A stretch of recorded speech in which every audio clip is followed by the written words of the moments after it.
in fact, I've dealt with this in therapy. I said, I think it's strange now that I look back on it. When I got my first job in Detroit, they put me in a hotel. Do it again. Well, you know what? People are interested in this. If you want to call in, Robin. Yeah, I want to know. I know you do. Believe me, Robin doesn't understand that. She got a touch. Believe me, I heard Robin's interview. Well, that was interesting, and that's what I'm going to yell at you about in a minute. But I will yell about that in a second. What did she say? I will yell about that in a second. But I was merely talking about, and I thought it was rather interesting, that I have this history of locking myself in a box, literally. I mean, what I would do when I first got a job, especially in Detroit, it wouldn't occur to me to go out and have fun or have a dinner or anything. I would go to work and then return to the hotel, sit in the hotel, and wait for the next show to start. In Detroit? Yes. Oh, my God. I mean, I never went to somebody's house. I never went to, I was invited to dinner. I would sit and wait for the next show. It shows you my whole life was consumed with this work. And the boys were asking me about my life, so I was talking about it in a serious manner. I got to tell you, I feel sorry. They ever even got to ask a question. He went into this diatribe about how he would never go back to his early years of broadcasting because his sucked. I said I would never want to return to those days. There was nothing, I got to tell you, I feel sorry for you. I really do. But when you talk to guys... I think you're tortured. I am. When you talk to guys in the broadcasting business, for the most part, they're a lot healthier than I am because you hear them and they go, you know... Back in 1980, when I was at KXRQ, oh man, we went out and we partied. There's a bar we'd always get fucked up at. Right, and they always had lives. And here's my story: when I was at WWWW in Detroit, I sat in a room waiting for the next show. And then he went into how he lived at a monastery. I did. It was bizarre. When was that? For the when I worked at WRNW. I find this interesting. Monastery. I lived in a. It is called the Cenacle up in Westchester in Tarrytown, not Tarrytown, in I can't think of the name of the town. Portchester. Where were you? I was in like around the Mount Kisco area. I can't think. Armonk. That was it. Yeah. And it was a cenacle with where monks lived, and were silent. And I lived there for a year. The price was right. It was $100 a month to live there. Yeah. This before you're married? Yes. Right. And I had no money. I was just starting out in broadcasting. I'm making $96 a week. How much can you afford to pay for rent? It was only you were allowed a cot. You couldn't talk. And weren't allowed to eat meat or fish or anything. You just were served vegetables. And you sat there. And I would come home. I would work all day and night at the radio station, and then I would sit in a room. It was like a jail cell. It was the size of a jail cell, and I would sit there and wait for the next show. And then Bubba got to ask one question, which was, well, when did you start to really make some money? And I explained to him, because Bubba's fantasy was I was making big money in certain markets, like, oh, when you went to Los Angeles, and I said, no, it's just the opposite, because I kind of made some, I think, bad deals. Because I took these stations and elevated them to #1. Yeah. But in order to prove that morning radio could succeed on a syndicated basis, I had to take shitty deals. Well, look at what, one station bill. It's New York, but 50 mil from one station. Exactly. But it was almost like Mein Kampf, listening to him, because of my struggle. Meanwhile, you listen to every word. Well, maybe. I said that. I said, I can't. Okay, they got to change subjects eventually. And I'll bet. And then what did they change the subject to? How's Arty? All right. And I said, I love Arty. I said, yeah, Arty's got his issues. And I reminded people that Bubba at one point weighed almost 500 pounds and pulled his life together, but pulled it together when he was ready. 488. That's right. Rough. I couldn't imagine having another 200 pounds. But Arty, you don't understand what was going on. This is very interesting. That was not the conversation. No. The conversation was Arty has a hole he's trying to fill. No, I said to Bubba, you must have had again, you're wrong. A hole. I said to Bubba, tell me something. If you're discussing Arty's eating, I said, whether it's eating or drugs, I said, Arty always has some addiction. I got a hole I'm trying to fill. It's on the chick from Philly. So I said to Bubba, do you, now that you've lost weight, do you have this addiction in some other area? I was curious. He said, no. The guys explained that he's more addicted to hanging out with his kid. No, but there was a whole discussion about, Bubba, I'm going to get to that. You don't let me talk. Yeah, I'm sure Bubba's fine. Then when I was on Bubba's show, I said, psychologically, the eating, whether it's drugs or gambling or eating or something. Right. I said, you're hungry, not hungry literally, you're hungry for something, whether it's love or who knows, someone to take care of you, you don't know. So I said, Bubba, what do you think you are really hungry for? And I'm talking to a hillbilly, and Bubba's like, I don't know what you're talking about. I go, well. He hasn't examined that. No, he wasn't into examining that. He tried, but it was, obviously not the right forum. So I said, Arty needs to get in touch with that. I said, but it's up to him to go to therapy, and I don't know if he'll be ready to do that. See, we're skipping through this rather jauntily. It sounds kind of interesting, doesn't it? No, you were droning on. Droning. About, my poor life. You were so jealous miserable. that you were you couldn't stay out of it. I had a horrible time. Okay. It was awful, and so why didn't you turn off? And struggled. I was like, he can't be serious. Why didn't you turn off the radio? No, you know what you did? You had to be a part of it and ruin it. Then from Arty's hole. So what? So turn it off. It wasn't interesting to you. There's enough channels on Sirius. I wanted to listen to this channel. Believe me, you loved it. And you had to insert yourself. After Arty's hole, they went to Tyler's music. And that was fascinating. He thinks giving a kid piano lessons is gay. And I said, you know something? I said, Bubba, wait a second. I said, Bubba, let me tell you something. I said, you think Billy Joel with his young wife and his jets and homes? And I said, right now Beth is on a jet with Billy Joel and Katie going to Chicago to play in front of thousands of people, and he got tons of pussy. And then, of course, Ned said, yeah, and Elton John sucked a cock. So I said, that's a good point. So it was rather fascinating. Should this be... And Billy's got a few holes he's filling. And I even said, if you have the means and you don't offer your kids some kind of musical outlet, it's almost like child abuse. It's like, it's not teaching your kid how to swim. Like poor Robin doesn't know how to swim. That's a life-saving thing. Oh, you're a mess. I'm not going to sit here and whine at this point about not getting swimming. What I'm going to suggest to you is that it was hard for you to stay out of hearing me working with another human being. He was so analytical yesterday. I said he must have just come from therapy. No, I did not. Because he was psychoanalyzing everything. No. In fact, my therapist wasn't around, so maybe that's why. But I thought I was very, very astute and very interesting. Oh, just piercing. Anyway, so getting on with this. So Robin calls in, and then I hung up. She gets on and drops a bombshell on Bubba's show. Now, you sat here for every day and never said a word about this. And you get on Bubba's show and you give him great radio. Now, why would you do that? I love Bubba, but why wouldn't you mention it here first? I was calling you. You know what? I was coming home, listening to the wrap-up show. Not the wrap-up show, Bubba's show. Bubba loves Sponge You show. came on. Right. I was immediately going to get... But before you came on, I was getting out of my car to call you. And then you came on Bubba's show. Right. And you were doing your thing. And I said, I got to call in. It wasn't to call in to give a bombshell. Yeah, but Robin... And I was only calling in to talk to you. Right. And then I was going to get off. But you bailed and left me on the Bubba show. Oh, believe me, I wanted to get off that show. Even I was boring myself. I just wanted to say happy birthday to Bubba. How long were you on? About 20 minutes. Mm-hmm. But I mean, like, as Robin says, it felt like 2 hours. and and I vowed I was only going to call in and say hi, happy birthday, and get off because Bubba's got his own thing going, his own agenda. He does a great show. You didn't need me on there. And, but, I don't know. We started gabbing, and it felt good to me. And then... it sounds like Robin's a huge fan of Bubba, and you ruined her show. I did, evidently.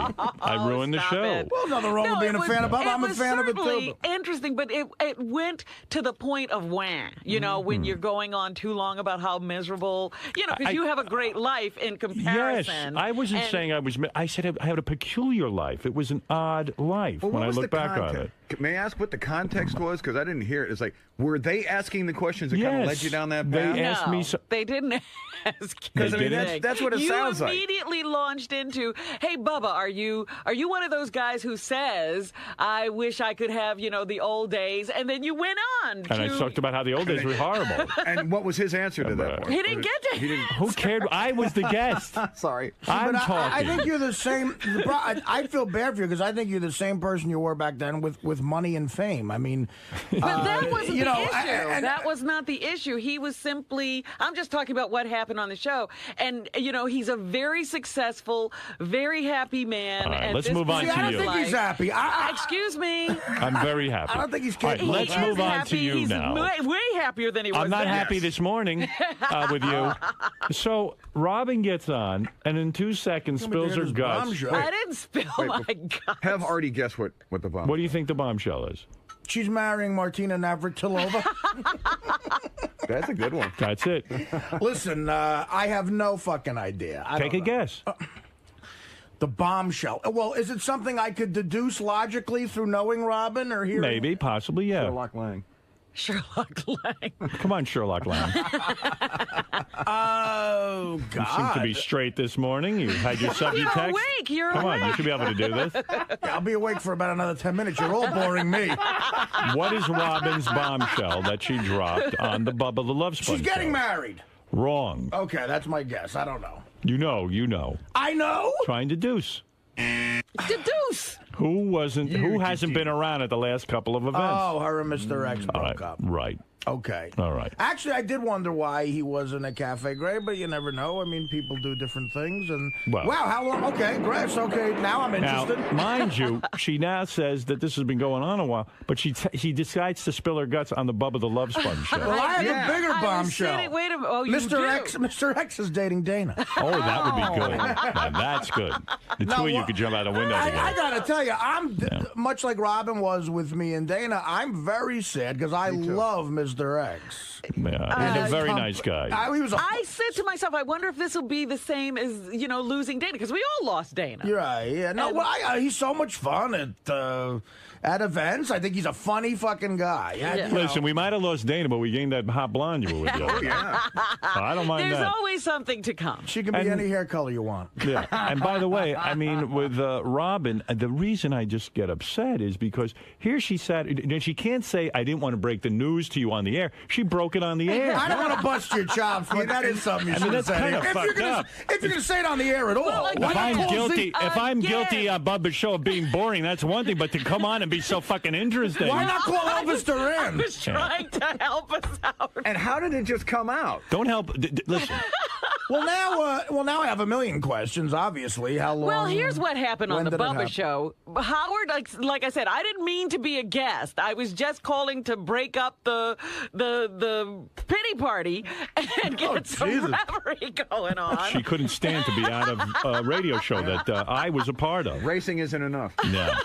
So then he bailed immediately. I was like, what is he doing? He was supposed to stay. I was supposed to go. Yeah, no, I was getting you gave me it was almost like I said, like it tag team. Was a tag team. I said, thank God. Okay, that goodbye. That would have been funny if you did reveal it to Howard, but on the Bubba show. That would have been interesting.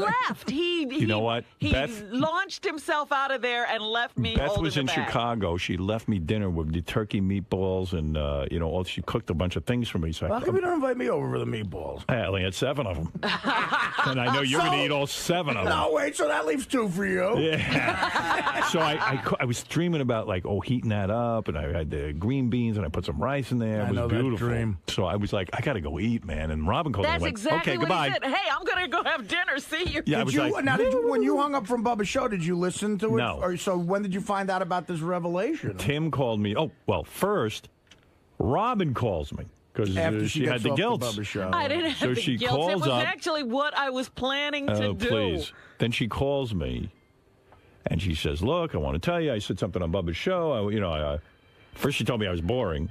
Then I did not. I know. And then She waited till here to tell you that. Right. So, getting back to this, Robin calls me after the Bubba show. About really? She calls me up, and believe me, I was watching The Sopranos, eating my turkey meatballs. Oh, you're kidding! I interrupted The Sopranos. You didn't hear me eating while I was talking to you? I did hear you eating, but I didn't know you were watching The Sopranos. And I heard it was Robin on the phone. Robin's the only person I didn't interrupt that for because I was like, oh shit, the food is piping hot. Meatballs and The Soprano. The turkey thing's a bit of a minus, but okay, but I don't eat meatballs and The Sopranos is rough. That's a good. With a big sauce and a whole thing. That's a nice setup. And who's on the phone? You know, I hear Robin Quivers. And, you know, because I got one of those screens. I know it. Yeah. So I go. I'm sitting and debating. I go, I want to hear what Robin's got to say because she told me I'm fucking boring on Bubba's show. Man. I said, but your phone just said, okay, I'll try to find him. I'm 10 minutes into The Sopranos.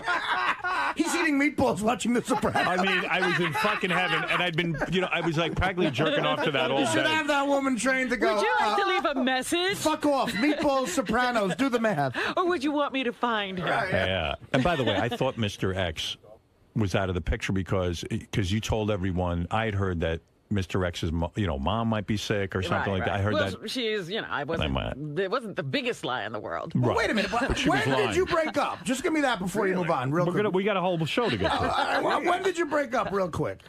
And then you can move on with the line of quote. I'm just curious. Well, it's been an in progress kind of a thing. You know, the whole time one of the things I said to Howard was when you and Dana were going through it, I was just sort of sitting over here listening and saying, wow, I'm basically in the same spot, but I'm not saying anything. Oh, okay. Yeah. Wow. She basically said when you were on the air whining about Dana, Robin was kind of like, why doesn't he suck it up and be a man? And because she was sitting there whining. And I go, but he was emoting on the air. That's interesting. And you emoted on Bubba's show. Oh, here we go. Yeah, no one's more.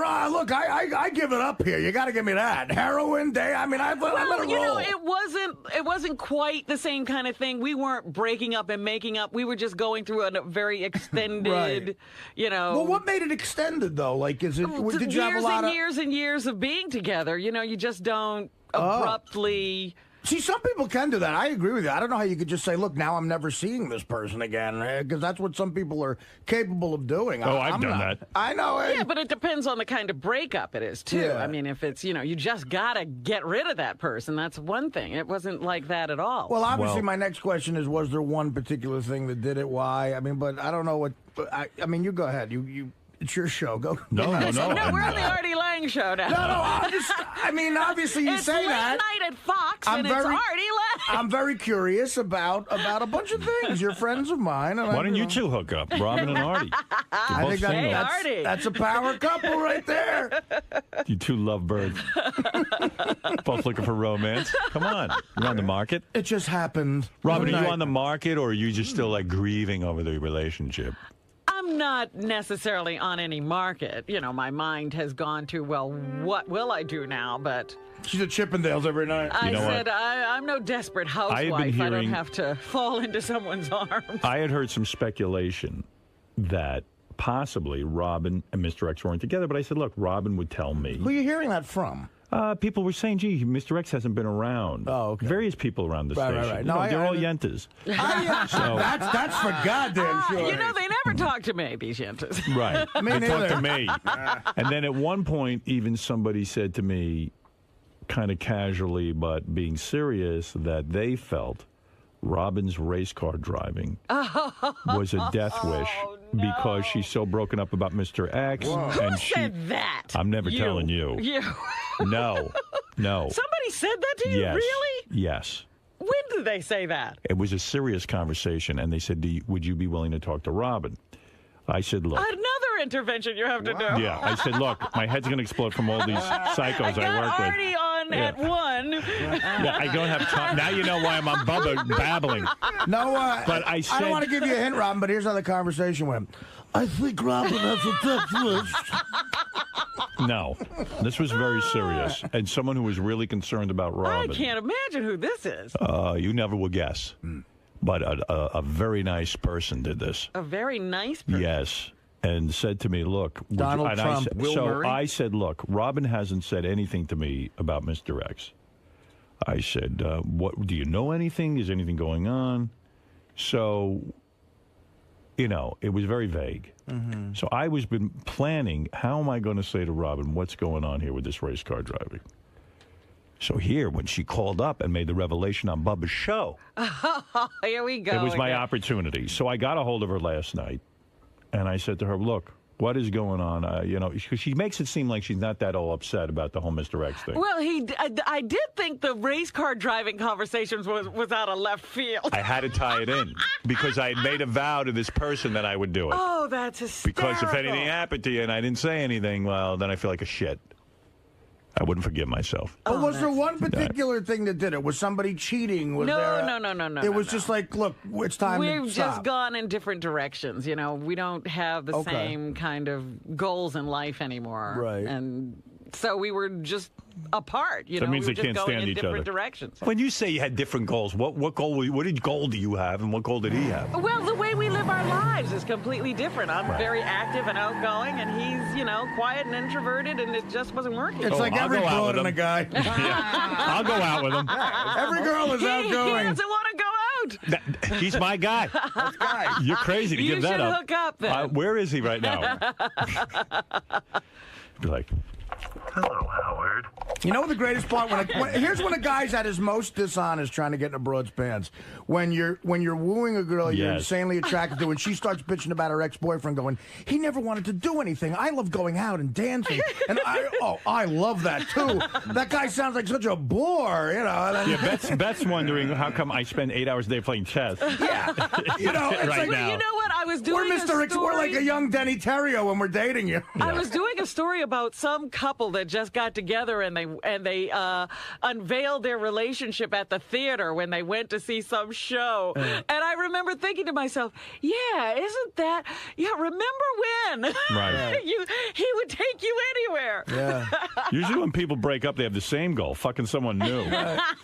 Romance fades. That's sad. It does You know, fade. what are you going to do? It's So anyway, so Robin calls me, so I kind of crowbarred in a very awkward way. It was weird. The psychological racing with the breakup, and maybe, you know, you're very upset. Now, and here I had I'm heard, telling him, and he goes, well, do you think your racing has anything to do? I'm like, what? Well, I had heard you were very, very upset about the breakup. Who did you hear that from? I can't say. Again, I haven't talked to anybody, Howard. All right. Who are you talking to? Talking to people. Yentas. No one knew for sure. They were speculating, and I went. So now I'm very Robin would upset. tell me. Robin would tell me. Of course, she told Bubba. But she told Bubba. Well, I mean, that's like if I announced my divorce No, on Imus. Here's what happened. Again, you abandoned ship. Don't make excuses. I'm telling you, Artie, it was like getting off. He was jumping on that lifeboat off the Titanic. Don't tie in if I was a boring guest with your... So you told Bubba because you panicked. With your panic. She's driving in a race car, and yet... It's my fault she told it's your Bubba fault. because I was so bad of a I guest. didn't mean to be on the show. Right. What I meant to Who do... asked you to call in? She didn't mean to be on the show. You accidentally ended up on the show. You called in. What I meant to do was talk to Howard. He happened to be on Bubba's show. I got right off. She goes, you're boring. I go, okay, goodbye. I won't bore anyone anymore. I'm out. Now that I'm here. So then Bubba turns to me and we start talking, and all of a sudden he starts a conversation about me and Mr. X in bed. Right. And I was like, you know what? I am tired of lying. About Mr. X. Yeah, and It would have been great if you said that on the air. It would have shocked us all. What? It would have I shocked was us. planning to, but you, again, Me. bailed out of the situation. No, you didn't do it on our show. No, I didn't want to do it on Bubba's show. I was going to talk to you, and then we would have done this. But it's my fault. I just called in to give you a little boost, and you left. So it's that's crazy talk. King of all blacks, you're on the air. Robin. Yeah, king of all blacks, king of all blacks, king of all blacks. I knew this for the longest time, and I just kept it inside. Oh, so you're the one who told Howard Yes. that I was racing. I talked to him about it. How'd you know, genius? I don't think it had anything to do with racing. This guy always was jealous of you. Always. and he just was like, it was eating him up alive how you had this, like, it seemed like an exciting life, and he was just, like, so bored, like, with his own life, and he wanted you to be bored with him. You see what I'm saying? No. You're fucking crazy. It took you forever to get out that analysis, and we hung with you. How do you know his life was boring? You don't know anything about Mr. X. I don't know anything about him, but I know he's one of them bougie type of guys. Yeah, you He's never very met him, far dude. from bougie. He's not bougie? You're No. bougie compared to him. Yeah, you're way more bougie than he is. It would take him about 3 seconds to beat the shit out of you. You're practically Ireland Baldwin compared to him. But he can fight. He's one of the fighters. What a nice reference that was. Yeah. Hey, listen, Howard, I got to tell you this. I know you are. I read the revenues that you made for K-Rock when you was on K-Rock in the Daily News yesterday. Right. Amazing. $50 million, and now they're down to like 16. That's the right. funniest thing in the world. All right. Thank you, King. I love you. Love you, too. He's King checking in. Going nowhere. But you know what I mean? It seems to me like when breakups happen, there's some. Like, my thing was fucking 3 months on the air of, like, okay. No, this was we was broke going up. Why? on. In the beginning, it was nothing. Then the heroin came up, and then I learned from Robin that this went on for a while. it's just some juiciness we're not hearing. No. Or is it No. just, it's like a non. Like, It was kind of like, well, you know, she wanted to do stuff, he didn't, and, you know, and they were just realizing they were two different people, but they still care for each other, concern for Right. each other. But so you haven't been intimate in a long time, Robin. No. When's the last time you were intimate? I can hardly remember. Wow. Vibrator City. Yeah. Wow. Sorry. Right. what are you gonna do? It's a very familiar sound to me. Over a year? No, not a year. Yeah, yeah. Wow. Over a year. Yeah. Oy vey. Because I was sort of just, absenting myself from the situation. Well, this is good now. Now that you're on the market, we can get the word out. Yeah, there you go. Oh yeah, dropping loads. Will Guys you are move? different, man. I had a thought. I think you're going to move. Well, I've been thinking about that for a couple of years, too. I think so. you put yourself out there where you live now because he's there. Mm-hmm. And I never, I don't like that one bit. I really didn't. I was like, oh, my God. Like, Robin had this great apartment It in was the an odd city. choice where she lived. I didn't realize that, though. I mean, that's nice, though. You're into a person. That's nice to do. Are you going to do a chocolate singles ad? No, there's no chocolate singles anymore. Oh, there isn't? They folded after you stopped writing your After ads? I stopped making ads. they Wow. folded. Why don't we all do our own ethnic, a J date for, you do a joke, I'll do a Dago date. Dago date? That's what they call it. DagoDating.com? So you mean when we had that party at your house, there was no intimacy going Not on? really. I Gee, mean, did thought you there see was. us in the same place at any time? Well, sometimes when you have a party, everyone's socializing, and they try to make people comfortable. Yes, I did, as a matter of fact. We all walked through the house together. Right, we Yeah. did, yeah. Yeah. That was the only time, though. I think I saw him that evening. Men are Right. different. Me and Dana, had sex in Turks and Caicos New Year's Eve.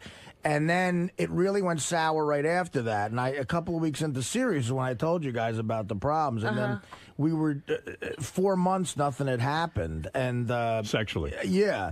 And then we got back together. And I mean, guys, I was just so horny when I saw her. And it was really like I somehow got her into bed, even though it was clearly still over. I felt like getting laid.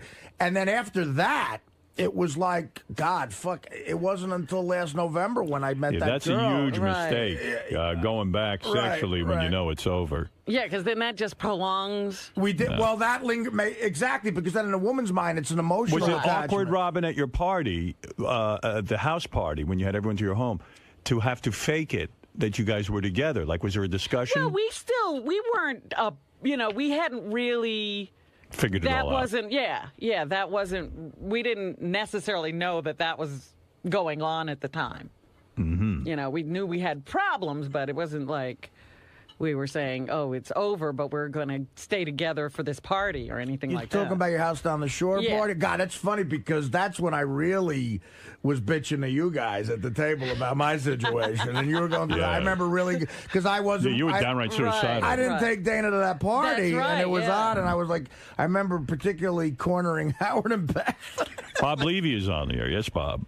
Wow, this is great news, man. I like to be the first one to throw my hat in the ring to try to bang Robin now. What about dating Bob Levy, Robin? Is that ever going to happen? You know what? Again, give me some time. It will take a little while before Bob Levy and I'm Robin ready Quivers. For Bob. Do you mind? I tell you, those lines of coke would look great on your black ass. Wow. I love the contrast. Great. Yes, and I'll go racing with you. We'll be doing coke. We'll be up all the weekend. Come on, Robin. Give it a He'll take you right down that path. The only thing whiter than the coke Bob gets is his hair. Did you find you're not attracted to Bob at all, Robin? I love his comedy. Right.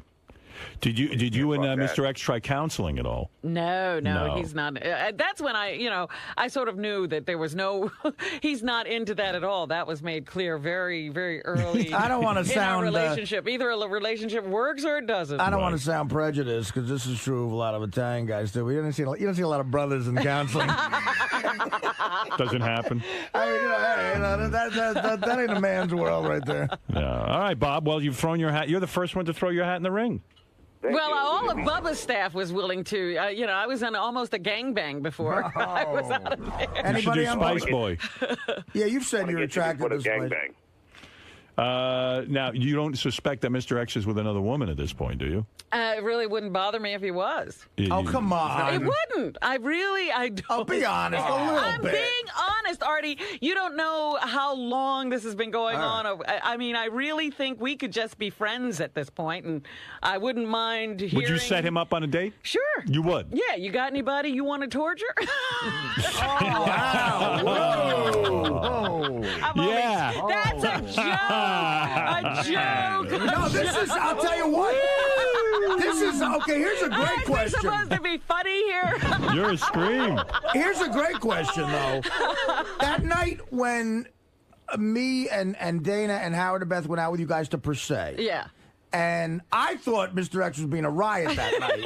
You enjoyed the heck out of it. I did, but Howard in particular thought he was being rude. You said, I don't care. You shushed it off like you don't care. Did stuff like that bug you? Was that one of the things that really bugged you? Well, I put up with it for a long while because there were other wonderful things about the relationship. But, after those wonderful things start to go away and that's still there, it begins to be obnoxious. I like Mr. X very much. I do. He's a very, very nice guy and funny guy, and I always enjoy being with him.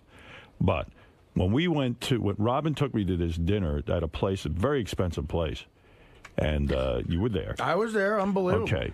And we're sitting and eating this unbelievably beautiful meal. And he was complaining the whole time in Robin's ear as she's eating. Well, not in her ear. I don't want to be here. To the whole he would have a megaphone. Why did you make me come to this? Oh, my God. The portions are too small. I'm having a bad time. And I went... Wow. And afterwards I said, gee, I know it was done in a joking way, but poor Robin spent a fortune on this thing, and she was just trying to enjoy the evening. So, it's like... it's not like you have to eat this way every night. Like, to me, the worst thing you could do to me is take me to, like, a Broadway show or to the ballet or something like that. But if I went, I'd sit there and I just, take it, if I was doing it for somebody. You put on a brave face. Right. So I said, gee, I don't know how Robin is she's tuning it out, but I could tell it must be something irking her. That's like sort of tantamount to how different we are. I love doing that. No, here's the difference. The difference is, even if you didn't love doing it, you would put your heart into it for the other person if you cared about them. In other words, but and I wouldn't torture somebody to, in what they love. That's true. That's right. But also, there was something we did not too long ago. And we all had a wonderful time. No. We all didn't do anal. Good for you. I'm talking about when we went to Tampa. Yes, that was for great. Bubba's wedding. We had the greatest time. Yes, we did. And it was really the last, social event that Mr. X and I attended together. We took Tom and Penelope out to dinner. Yes. And I'm telling them all about that weekend and what a great time we had and how wonderful it was and how much fun it was to hang out with everybody and do whatever we did down there. And I said, yeah. He said, you really enjoyed it? I said, yeah, I had a great time. It was great. And he said, would I have enjoyed it? I said, not a second. Right. And I was like, yeah, that's it. We don't want to do the same things at all. What does he do? What I have fun no does he idea have? anymore. He's a guy. What does he do all day? It's like, He likes the Mets. He goes to baseball games. He watches baseball. He loves to talk baseball. He likes basketball. He's a guy. He plays chess occasionally. You know, he loves jazz. So, you know, he's always sitting with a pair of headphones on and smoking his pipe. That's his thing. Yeah. Boy, he sounds like a real dick, Robin. Yeah. Sounds like my kind of guy. What's his number? That's what I said. The guy's a great guy. I mean, take away the Mets, everything's perfect. He is a guy's guy. Yeah. But, I could do all of those things. You forget about the other hilarious thing Mr. X did. This is years ago now at a dinner. Remember, we were at some dinner, again, a Robin event. I believe it was one of your birthday parties at Union Pacific. Right. That Rocco DeSpirito place where Mr. X poured the water on Stubborn John. That was great. John's farting at the table. I still can't... Mr. X got up and poured water all over John, and I said, what happened? Good for him. He goes, he's farting on the table. I'm sitting right next to the guy. He did have funny lines because he said, I thought he was on fire. Yeah, well, and then somebody, everybody was with their new cameras. They had just come out where you could instantly see that digital thing, that clear thing. So Howard, it was when you had that camera. Remember you fucking went on that thing, you were taking everybody's picture. Right. Howard takes one of Mr. X and remember, you didn't realize what happened through the screen. Mr. X put a knife right up to her. Right. That's right. Right up to Robin's throat, and he did it so clandestine. Yes, you wouldn't know unless you looked at the picture. You want to know Robin's something? I got to tell you. On her face, and he's like this with the knife. It was funny. And we were laughing like crazy. It was funny when I looked at the pictures because I didn't notice. Oh, you were laughing your ass off. But I did say to Beth, I said, you know what? I don't know about this relationship. He put a knife to Robin's throat in the picture. It can't be going well. Maybe I knew back then. Who knows? I mean, I guess we were. Who knows? Beginning of the end. Jared, you're on the air in Manchester, New Hampshire. That was funny, though. Howard, I think we're getting away from the issue here. She was dropping that news on the Bubba show. What is going on with that? Look, I love Bubba. Obviously, Bubba works on my channels, and it's all one big happy family. But it would have been the right thing to do. I agree. To do it here. Well, what's next? Well, I knew there would be there wouldn't be this kind of discussion on the Bubba show. You know what sucks? This guy had a joke that he worked on for 30 minutes, and you stepped all over it. I just stepped on it. What was it, What was the line? I said, what's next? She's going to say she's a lesbian on the Pharrell show? That's even funny the second time around. Good for you. Out of respect for the joke, I had to let you do it again. Who's going to hit 300 first, you or Tom Glavine? That's a great joke. I got to say, good sports reference, but fuck off and die. I got a feeling Gary would like that one. I got a feeling I might hit 755 before Bonds. Jim, what is it? Howard, hey now. First of all, Robin, you and George Lucas have anything going? No. Are you dating George She Lucas? was defending him vividly. Yeah. Vividly? Vividly. Yeah. He's like Bubba now. Vehemently. I'm sorry, vehemently. Vividly. Uh-oh, the calls are coming in. What? Everyone wants to date Robin. Hi, sir. Hello, Howard. All right. I found out about you, Bob. I heard you're single. Yes, Gary, I am. Can I come and date you, baby? Hey, you remember when you and Robin had phone sex? Yeah. You guys were a pretty hot couple. Yep. See, I needed you then, Eric. Gary. Whatever. You needed me then, huh? You want to go out with her, huh? Yeah, we go out with her. Get me back there. Yeah, we got to get him in here for your date. Yes. Have you ever dated a retarded man? No, I have not. You have not? No. Are retarded guys good in bed, Gary? Huh? Are you retarded guys good in bed? Yep, they're good in bed. Do they come into their underpants or do they? No. When you pleasure yourself, how do you do it? I don't do like Jeff the Rabbit's name is. What do you do? I rub my knee into the pillow. I do not. Do you mind going out to restaurants? Will you go to the theater with Will me? you go to the theater with Robin? No. Will you give up a Met game here? What is it? You won't go to the. I like the Mets. You won't go to the theater with Robin? Yeah, I'll go to the theater. Oh, you will. All right. So you're not going to sit in the house. No. No, you're going to go out and do things with her. Do things with her. Will you take me dancing? Yeah. Because Mr. X, he says, while he was a great guy, he wasn't taking her to enough things. Yeah, I heard about it. Someone called me, but I can't say who it was. How would you? I got to play. You know what I'm going to do? I'm going into these commercials. I'm going to play you and Gary having phone sex. Great moment. Wow, Gary, you're all excited. Gary, will you take Robin out and eat your own shit at the table? No. Hey, retard. Hey, oh man, I got your movie. Thank you. Oh, thank you. It's big with the retarded community, actually. I got your movie, so thank you for sending it to me. No, you're welcome, Gary. Especially that baseball thing. That was funny as hell. Where is it? What was the movie about? Tell us. Something about baseball.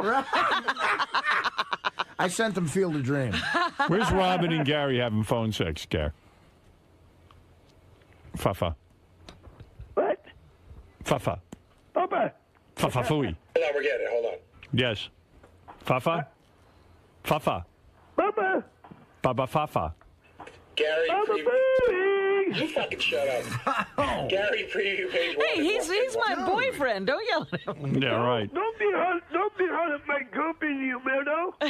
What? What is wrong with you? Hello. Gary. Yes. It's Richard. Hey, Richard, what's up? Guess where I'm at? Where you at? I'm at Robin's house. What are you doing over there? She's having a barbecue. A barbecue? Yeah. She actually wanted to talk to you. Do you want to talk to her real quick? Let me talk to her. Okay, here's Robin, Gary. Okay. Hello? Hey, Robin. Hey there. Hey, what's up? This is Robin Quivers. I know it's Robin Quivers. How are you doing? Oh, pretty good, I guess. So what you been up to? I hope you don't mind, but I've been telling everyone you're my sister. What? Your sister? Yes. Do you have a boyfriend? No. No? I just want you to know that I love you. Love you too. Yeah, right there. Gary. What? I'm on the other line. You're not going to believe this. Robin just pulled her pants down, and she's playing with herself. Yeah, I know, I heard it. Do you think we might be going a little too far? Hey, we can go far as we want. How romantic. Are you having fun, baby? Yes. Oh. Baby. Love your titties. Ooh. Love your tits. Love the big boobies. Yeah, right Love the there. big boobies, baby. Squeeze the milk out and taste the milk. Oh, yeah, I can do that. Do it. Squeeze the milk out. Play with your vagina. Play with your vagina. Yeah, right Play with there. it. Play with that vagina, baby. Play with it. Hey, Robin, I want you. I want to see you twice a week. Let me warn you, I'm very good at what I do, and I'm very expensive. My fee is $70 a session. Okay, I want you. Oh, yeah, I can do that. Yeah, we can do that. No problem. It's time for me to go. Yeah, I gotta go. Okay, bye. So, take care of yourself, Robin. Bye. Bye. Try to keep in touch with me. Okay, bye. Bye. Love you, sweetheart. I love you. Bye. Bye. Yeah, bye. Bye. Bye. I think he might be better on phone sex than I am. He's great. Great, Eddie. He takes right over. You're quite a lover boy. You hung up on me, Howard. Of course I hung up on you. I'm done with you. I didn't know. All right. I'll talk to you later. Okay, get me back out there again. Gary? Hi. Gary. What? This is Robin. Hi, Robin. I just want to tell you, when you had that phone sex with me, Right? I loved it. Did what? I love you. Love you too. What are you naked? I can't wait. I can't wait to come back to see Robin in New York. I want you to lick me. When you come to New York, will you lick me? No, I licked Robin. No, me, Robin. Yeah. Lick me. All right. Hey, Gar. That's getting weird. I hung up on him. Gar? Oh. Sorry. I wanted to keep tormenting him. All right. Yes, Could I ask you briefly about today's events? Today's events? What would those be? Well, your big announcement that you're It wasn't now... an announcement. Oh, well, your acknowledgement to Howard. Just talking to some friends, and you happen to overhear. Why did you hold out for so long to tell Howard? Because I felt it was, a rather private thing. It wasn't like a big cataclysmic breakup. We didn't have an on-again, off-again thing like, Arty was going through. Because I think that's what went on with Arty. They'd break up. They were having lots of fights. There was a lot of stuff going on to report on. Ours was just dying very quietly. And, for a while, you're not even sure. You're not sure what you're going to do, but you're not sure that you're going to break up. You're just sort of going through it. It wasn't really explosive at all. So because it's so gradual, you just kind of pick the right moment to sort of bring it up. It's not like hey, we had a big fight last night and it's all over. Right. No, there was nothing like that. Now, what about some of your solicitations from some of the single members of the, fans of the show? Like Well, Gary I'm the definitely retard? going to call Gary the retard. Definitely. He'll be getting a call from me. I think he should have the first shot. What does it take to woo Robin Quivers? Lots of money. Doesn't this look good? Is this the next couple? I think there's something brewing here. All right, Robin. Well, was it tough though talking about that on the air because that's sort of like the... Well, again, it was like, geez, I haven't even said we've had problems. There was no build-up. So it became like, sometimes situations would come up on the air where people were talking about, and I was like, I can't even join these conversations because I really haven't said anything, and, it became like, God, I feel like I'm lying to everybody.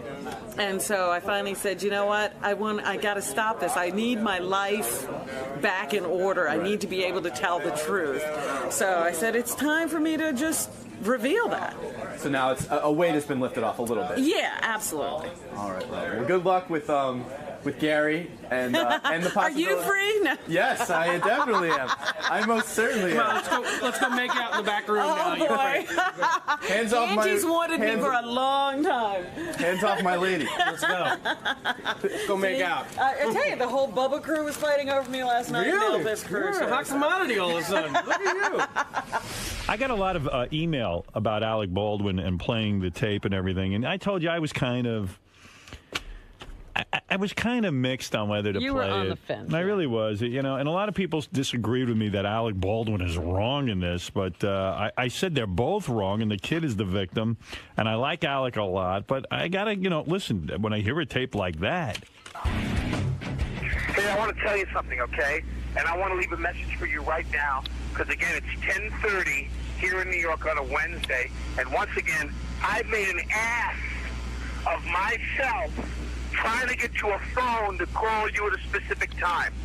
When the time comes for me to make the phone call, I stop whatever I'm doing, and I go and I make that phone call at 11 o'clock in the morning in New York, and if you don't pick up the phone, at 10 o'clock at night, and you don't even have that goddamn phone turned on. I want you to know something, okay? I'm tired of playing this game with you. I'm leaving this message with you to tell you, you have insulted me for the last time. You have insulted me. You don't have the brains or the decency as a human being. I don't give a damn that you're 12 years old or 11 years old or that you're a child or that your mother is a thoughtless pain in the ass who doesn't care about what you do as far as I'm concerned. You have humiliated me for the last time with this phone. And when I come out there next week, I'm going to fly out there for the day just to straighten you out on this issue. I'm going to let you know just how disappointed in you I am and how angry I am with you that you've done this to me again. You've made me feel like shit, and you've made me feel like a fool over and over and over again. And this crap you pull on me with this goddamn phone situation that you would never dream of doing to your mother, and you do it to me constantly and over again. I am going to get on a plane, and I'm going to come out there for the day, and I'm going to straighten your ass out when I see you. Do you understand me? I'm going to really make sure you get it. Then I'm going to get on a plane, I'm going to turn around, and I'm going to come home. So you better be ready Friday, the 20th, to meet with me. So I'm going to let you know just how I feel about what a rude little pig you really are. You are a rude, thoughtless little pig, okay? To replay this message. I say, Brian, you're on the air, and I don't hear anything. Yes. Yes. Hello. Hello. Hello. Hey, I'm glad you picked up because I can do this total Alec Baldwin thing. By memory? Yeah, by memory. I memorized the whole thing. Hey, Arty, if I gave you the entire Alec Baldwin... Arty's got this incredible memory. That's what makes him like such a good actor, too, because he can just memorize lines. If I gave you the whole Alec Baldwin speech, how long would it take for you to... I don't know. I have no idea. You could probably do it in a minute, right? I don't know if that fast I could probably memorize it. Sure. I don't know. I'm better than Arty. Can you take like a commercial break and know it? Possibly. And like Arty does with The Godfather, I can do it. But, I mean, I'm pitch perfect. I sound exactly like it. Here's Alec Baldwin. Well, you could also do a good impression of it, too, you're saying. Yeah, let's hear it. Yeah, absolutely. All right, let's hear it. Go ahead. Spot on. Okay. Dry oatmeal. Hold on. Okay. You got that memorized. Hey, I want to tell you something, okay? And I want to leave a message. Wow, you're good. Get off my phone.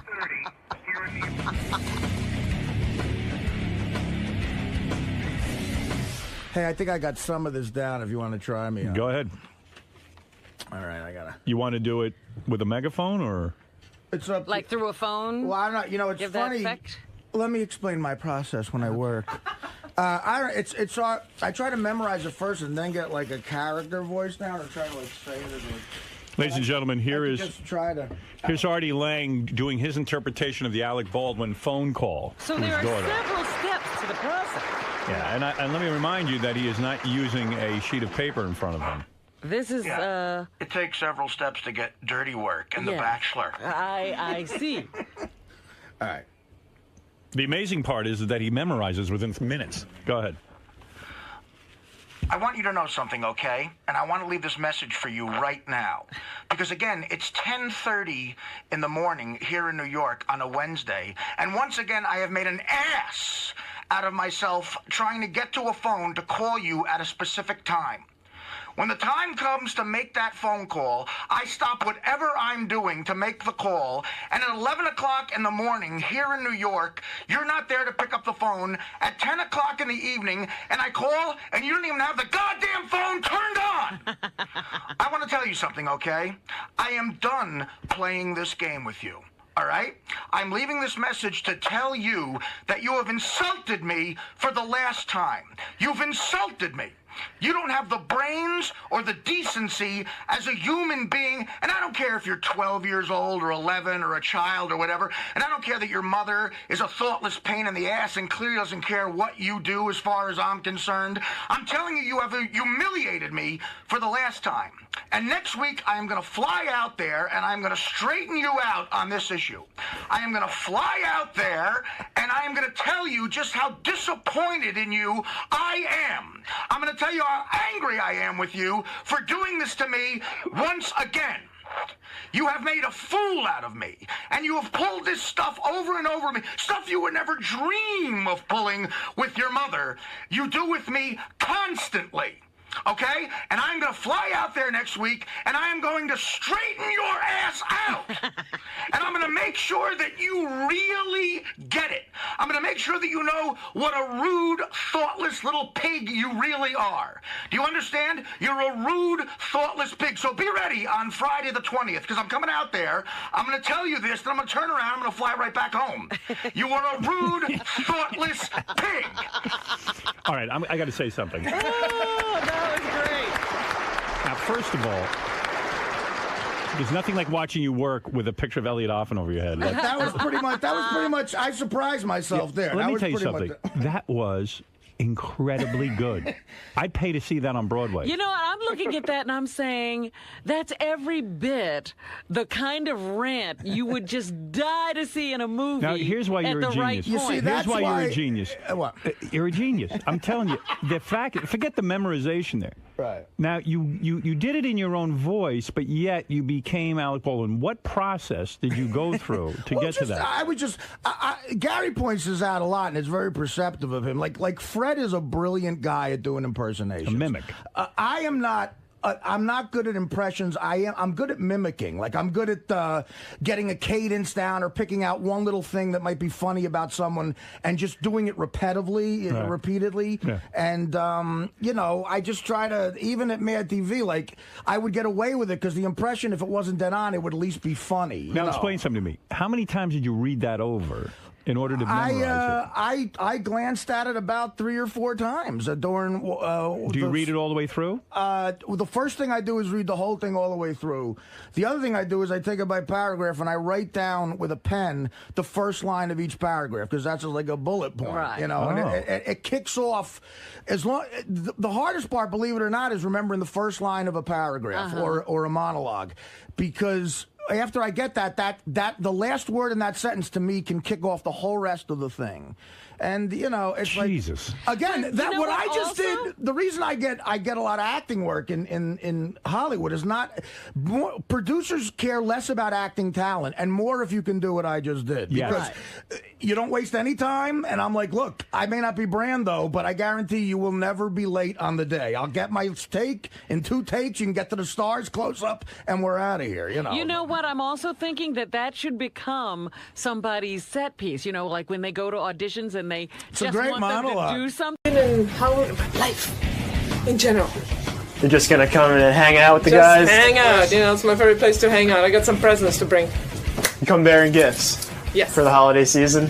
Yeah, you know what good tidings we bring and all that stuff. All right, Martina. Good luck in there. Thanks. Martina Navratilova, I do know this because I was pretty much a big tennis fan when Martina was playing in her prime. She has 167 career titles. 9 Wimbledon titles. She holds the all-time record for men and women. She has the longest winning streak in tennis history with 74 matches in a row. It's pretty amazing. I would have to say... the oldest person to ever represent anybody in the Olympics. I would have to say I think she was the greatest female tennis player of all time. True? I think you're right. Yeah, I mean, who had a better record? They sometimes talk about Margaret Court, and, you know, I didn't see her play. But Martina by far outpaced anybody that we've seen in our lifetime. There was one point she was so dominant that they said that she should start playing men. I know. She got that rap. Like, the girls just couldn't beat her. Yeah, not to sound sexist, but she's probably not even in the top 500 best players ever. What do you mean, of men? Yeah, because men... Oh, I mean, you're comparing men's upper body... Why do you have to say something like that? I don't know. I just like saying She's a woman. I don't Beyond all that, she's been a real pioneer socially. Well, hey, let me tell you something. Pioneer schmioneer. This is a woman that could seduce almost any straight woman and turn her gay. Is that right? Yeah. You know that for a fact? Yeah, and Martina will tell you. Really? I think she will, yes. If you're a lipstick lesbian, she's got to be your ultimate... Let's get her in here already. Don't Why make me wait. a lipstick lesbian? Unless she's in the bathroom. Get her in here already. Because Martina seems like she's probably... She likes a feminine girl? Yeah, and she's world famous, athlete. She can't be just seen with anybody? Is that what you're saying? Exactly. Let me handle this, but I think you'll see that I'm truthful when I say this. What? That she could do that? She could do it and has done it. Well, as a guy who's a sports fan, it is a big deal to meet someone like her, absolutely. She's probably out there turning Lisa G right now. That's right. Hi, Martina. Great honor to have you with us again. My ID. Oh, they wouldn't let you. You got stopped at the door? Downstairs. I have to send an escort. Did you tell them? Got carded. Did you tell them that you were the great Martina Navratilova and you shouldn't have to wait? The girl said, "What's your name?" I said, "Martina Navratilova." So I waited for, and she said, "What's your name again?" Oh dear. That's the worst. You better get back out there on the court. Yeah, you better start practicing. I know. Well, let me introduce you to George Takei, of course. Hello. How are you? Pleasure. George used to be on Star Trek. I don't know if you know that. I do know that, of Yes, course. and I now watch he- Star Trek. I learn English on Star Trek. And now he is I the. love Lucy and Star Trek. Those were the shows. And now he is on Heroes. I don't know if you know that. Are you familiar with the show? I've been Heroes? watching Heroes, and I missed the first couple of episodes this season, so I'm going to get it on my iPod again, which is what I did before. George is. You'll be shocked when you see it. It's been a good season. Great yes. show. Tennis-wise, I just reminded everyone that you are the greatest female tennis player of all time. And I'm not saying it as a stroke because you come in here and Steffi Graf doesn't. I'm saying it. I'm Steffi saying doesn't it, know what she's missing. well, I'm saying it because it's true. I mean, no one held more titles than you. No one has the amount of Grand Slams that you had. And I don't know. Do you know what a Grand Slam is, George? No, I don't. I'm not a It's not a Saturday night. There I are am a Grand bar. Slam. Oh, hold it, Howard. There are Grand Slam tournaments, but the Grand Slam is winning all Wimbledon, four, right, all in that, one year. all that Well, stuff. Steffi did that also. We're sort of, head to head. We're pretty close. But Well, you're better Steffi than says her. I'm the greatest, so who am I to argue? Yeah, George thought it was 4 guys banging you. No, that's George not points out likely. that you socially have done more for gay rights, too, because you were never closeted. You were always out front. You even put your money where your mouth is. You dare we say, lost maybe $12 million in endorsement deals because you were out. And that's great. And I said to Robin, your greatest accomplishment, off court now, off court, Here you go. was that you could turn any woman, a straight woman, gay. And I want to get into that a You little used bit. to give toasters for that, but I don't have one. Never got anything. Now, I know you've been with the same woman 7 years and all of that. Yeah. But I'm talking about pre this woman. I'm talking about your lifespan as a gay woman. Yeah. Tremendous accomplishments. I mean, the one that comes to mind is this when you dated this Judy Nelson chick. Yeah, she was on your show, apparently. Yeah. Oh, she was a big fan. Yeah. Evidently. I don't even remember when she came on. But I vaguely remember it because she was with Rita Mae Brown when she came That's right. and did our show. But this is what amazed me. This woman was a married woman. Beauty queen. She was a former beauty queen. Straight woman. Very. I want to go see Martina Navratilova play. After all, I'm a fan. Blah, blah, blah, blah, blah. She goes over. 2 seconds later, she watches you play, and she's gay. She dumps her husband and runs off with you. That true? I know. Well, 2 seconds? Well, she pursued me. Let's put it that way. Yes. Yeah. So Gorgeous. I don't know what So then, Martina, you didn't I was turn pretty cute anybody back then. anything. She pursued you. She was. I was like shocked. Yeah. She went out. She came after me. So How does it's she like, okay. find you? How does one get even close to you? Her sons were ball kids at the tournament that we were playing. So she was involved with the tournament. She did play tennis and all that. So it was. Oh, so her kids were ball kids, the ones that chased the ball. That's the greatest. I would love to play one game where someone chased the ball for me. I know. You didn't have to retrieve your own ball. That's why I love not retrieving the ball. And I'm always the asshole that retrieves the ball. I wanted to be the ball girl for Rod Laver when he played in Prague back in the 60s, but they only had boys. They didn't have girls. And How unfair. So that was right there, already there is some sexism going on, But- and even in a communist country, go But figure. stay with me, and I hope I'm not prying. But actually, I am prying. But Yeah, come on. Well, that's what you make your big bucks for, prying. Martina, I am so I was so in awe of this. That in other words, so the woman meets you. Do you know right off the bat that this woman wants you? Does she give you an indication that she wants you immediately, or do you? I mean, what is the move that if a married woman becomes gay, moves in with you, dumps the husband, the whole thing? I don't know. We went out for lunch, and that was that. You went out for lunch. Yeah. You were attracted to her right away. Well, she was beautiful. True. Yeah. But you knew she was married, she had kids Yeah, and all so that. I thought, okay, we just had lunch. I mean, I certainly didn't think anything was. Well, did she say something? Did you ask her out to lunch, or did she ask you to lunch? I don't think she asked me. She asked you. Yeah, if I can remember. It was, this is like 20 years ago. Understood. But wait a second, this is amazing 23 stuff. years ago. All right. Yeah. Wow. Oi. I don't remember this. Oy vey. I read about this. She says to you, Martina Navratilova, I love watching you play. You're wonderful. I want to take you to lunch. There's a signal implied there when she says, I want to take you to lunch, right? Is there not in your mind? Well, I didn't go on dates. So I didn't know. I really was kind of naive and, not that I wouldn't have gone anyway, but I didn't know. I mean, I don't think it was a surprise to both of us, actually. So you're sitting at lunch, and she's saying, oh, I'm a big fan of yours, and whatever. There's a connection immediately?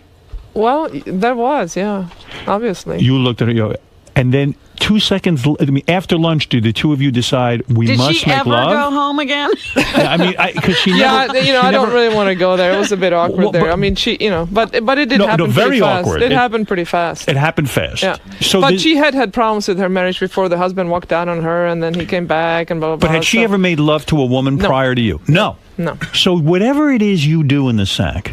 I do it well. I mean, my God. I mean, but she didn't know that ahead of time, did she? No, she did not. But listen, look, you're an attractive woman. I understand what you're saying. Martina, yes, Howard. This is an amazing accomplishment. Forget tennis. You would like to have this effect on women. I would love to be able to do this. Well, you're a sexy guy. You know, it's the personality. It's not the look. It's the whole persona. Do you think I could turn you straight? Maybe I'm. I don't know about straight, but yeah, we could have gotten it on. I'm sure. Have you been with men? Yeah. Oh, you have? My first boyfriend. Oh. Yeah, but it's not physical. Physically, I can certainly. I'm attracted to guys, but it's emotional. That's the thing. It's how old were you when you were with a man? The choice is who you have sex with. How old the choice were is you? not who you fall in love with. How old were you when you were with a man? 17. 17. Yeah. And you were able to 18. get aroused for a man? Yes. Fully? Yeah. Well, it's not the same as with a guy. Hold it. It didn't take. It didn't physical, take. That's what I mean, Howard. Physically, didn't, I can get it on with a guy. It's emotionally that I haven't been able to get it on with a guy. Since you were 17. Since you're 17, though, you haven't made it with a man. Or have you? I don't know, Martina. You can't look at me.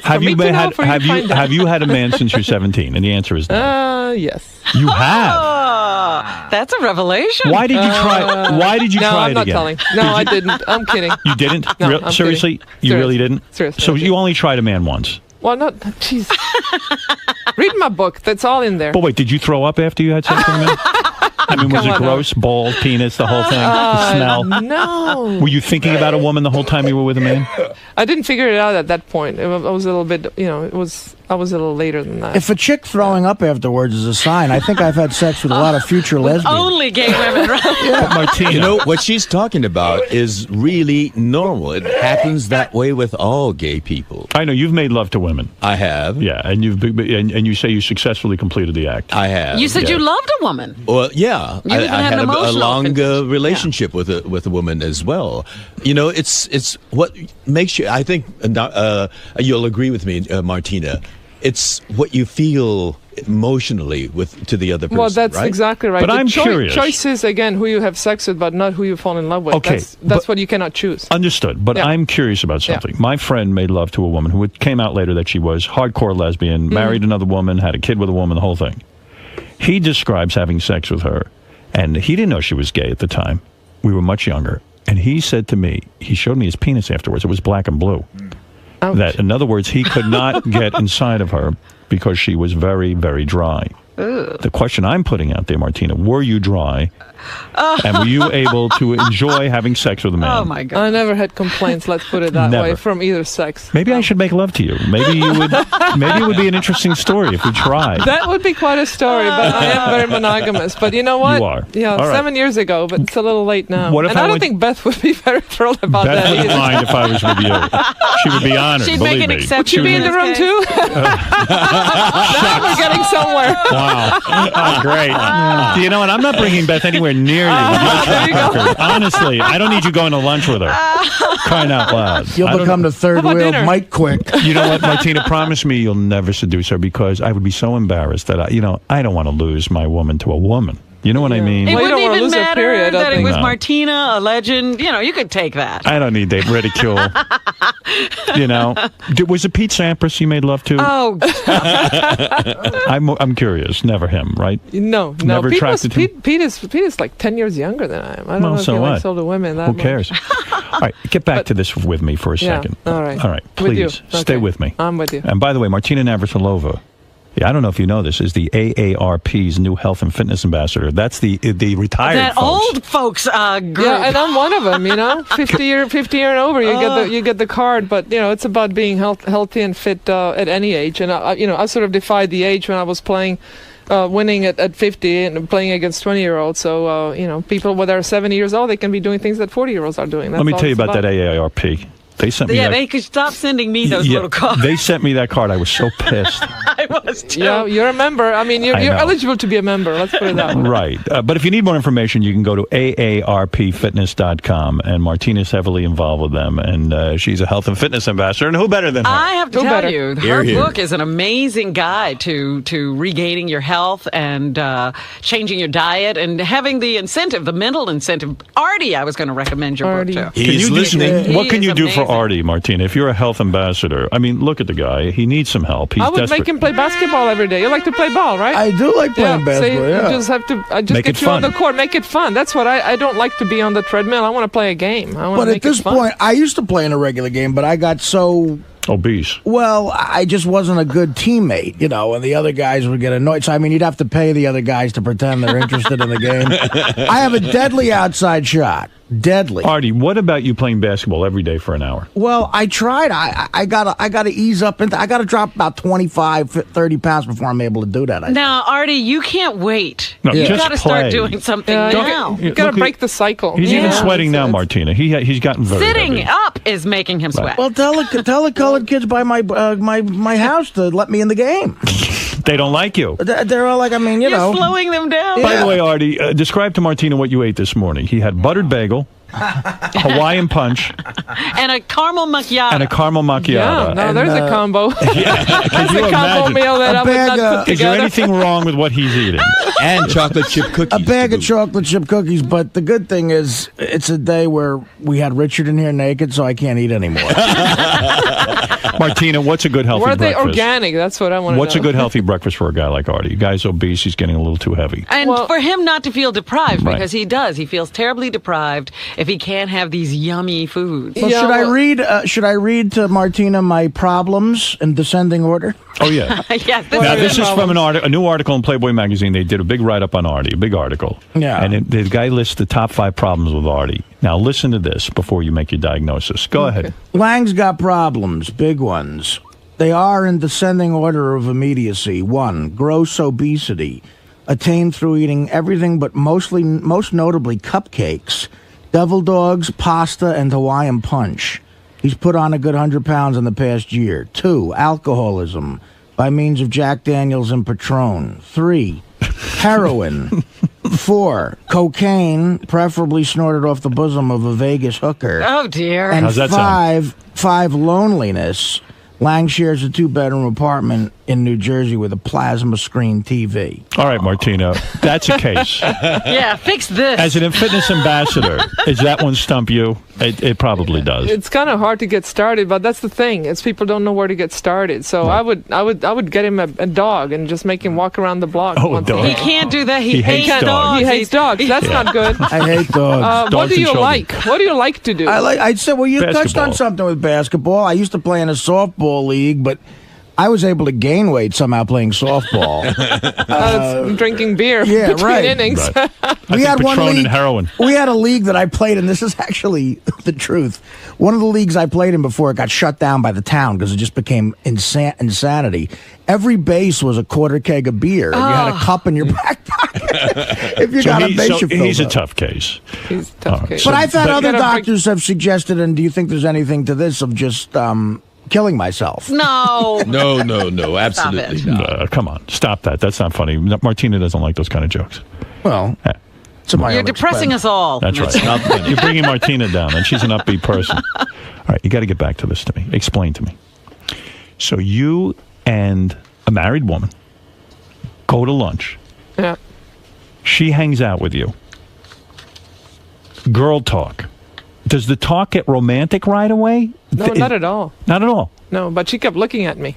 You know, Staring. it's that eyeball Right. connection. I'm like, what is, I'm just like, And you're what's probably going like, on here? This is I thought you were confusing. married. Yeah, I was. Right. And then where do you go? Do you go back to your place right away, or do you start calling? I mean, is there a long courtship, or is it almost immediate that the two of you have to have each Well, other? it was, no, it wasn't that immediate, but it happened within a few weeks, all of it. You know, you sort of hang out again, and then it progresses. Were you afraid the husband would come after you? No. You weren't. No. See, girls can get away with that. Yeah, but you know what? I always wondered, because you came, that was a very public relationship. and it was so controversial, because she was getting out of a marriage. Not proud of that. Yeah, not proud of that. That but was a tough, because it came onto the court. Yeah, I mean, I wasn't proud of that, how it happened, because really need to get out of a relationship before you start another one. But I was like proud that happens. of it. I mean, it happened it certainly so made fast. the game interesting. I was proud of it. I got to tell you something. That blew me away. That was a good relationship while it lasted. 3 years. No, 7. 7 years with her? Yeah. She was hot. Yes, she still is probably, though I haven't seen her for about 15 But what drove me crazy is she hit you up for dough. Yeah, well, that seems to be the case. A lot of times it's whoever leaves the relationship needs to pay for the fact that they're getting out. And it's like, was it that bad being with me? But were you angry about that? I would have been. I mean, you lived with her for 7 years. You probably gave her, gifts, we had lifestyle. a good lifestyle, yeah. Good lifestyle. But is she entitled to any of your money because you dated her for 7 years? Well, it wouldn't be different because it's gay or straight. But the thing is that I was making all that money before she came into my life. I was #1 player in the world when we got together. I was still #1 when she left. Yes. Now you're when thinking we split like a up. dude. Yeah. And it wasn't. I certainly offered her a good settlement, but she wanted more. Because she said she did everything but hit the tennis ball. A minor detail there. The hitting the tennis ball is the major a lot thing. of people can do what she was doing, but not very many people obviously can do what I was doing. You see how girls are? But it's I think every case is individual. Every case is individual. And I felt bad it's for hard you. to paint it with a broad brush. I felt bad for you because, I feel bad for a guy. I'm not saying a woman isn't entitled to something in a marriage or this, that, but you weren't even married. You were dating. You were. Well, they were living together. It would have been the same. Yeah. Had we been straight, had we been able to get married, then we would have. That would have been my first marriage, and this one would be my second. And you would have had a prenuptial agreement, probably. I sort of feel funny about those because I really wouldn't ask my mate to do that. Because you wouldn't? No, I wouldn't. No, it's like I know. Maybe I'm still naive, but I wouldn't. You're do that. naive. Yeah, I know. You're absolutely. Listen, you've been in other. Not all of your relationships have gone smoothly. No. I mean, you have a nice time for the one before Judy was Rita Mae Brown, and she shot at you with a gun. Well, you drive these women crazy. Yeah. You know what it is? These women don't want to give you up, do they? They're in love with you. I think they like the lifestyle. It's a fun lifestyle. It could be me. I don't know. I don't know. Well, you are a don't talk good-looking yourself woman. down. Yeah. Your tongue leads to violence. I don't know what and it's you not do. even pierced either. You know what it reminds me of is Michael Jordan's wife now just broke the record. But wait a second. Got 168 million, and that's a record, and people say she deserved it. And much like you, Martina, he's an athlete. I didn't see her. She wasn't the one hitting the shot against Georgetown in 1982. But make those baskets. I never saw her on the court once. Wait a second. So how long were you with Rita Mae? 1981, I'm taking. A year. Yeah. Hot that chick, was a right? short, sweet relationship, huh? Thank God. Hot chick? Well, I don't know. Yeah, I guess. Good looking? Yeah. Nice looking woman, yeah.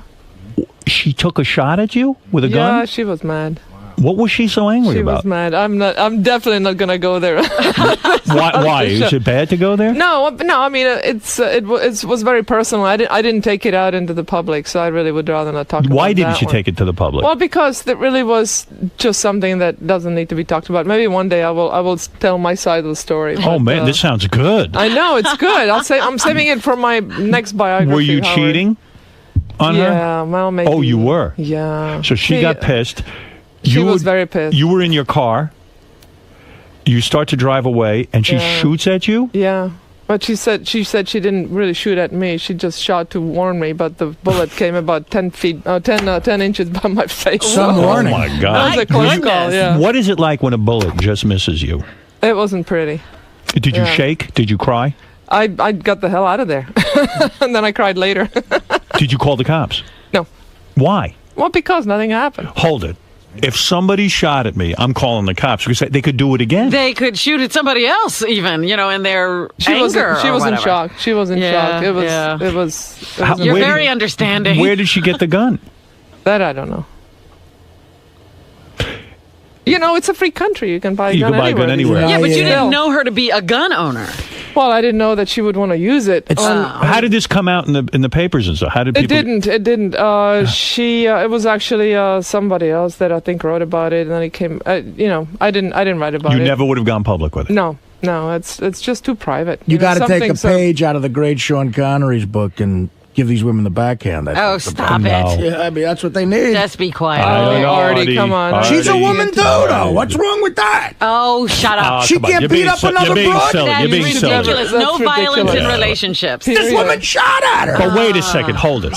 Should I just whip you up? You know. Yes, beat him up. Guys beat women because they can get away with it because they're stronger physically. They should not never do that in a million years. But another woman. Arty, come on. It's not the right answer. Arty.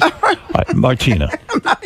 Martina. Two broads can fight. She's an athlete. It would always be a mismatch. Wait, she's not a man. Martina, I don't understand something about your personality. I don't know you well. In fact, I don't know you at all. But if somebody... But you would like to. I would like to know you. I would. We'll go to dinner? I would like to go to dinner with you. I want you to turn me. Howard will never come back. She could turn you lesbian. I want to become a lesbian. I think I am a lesbian.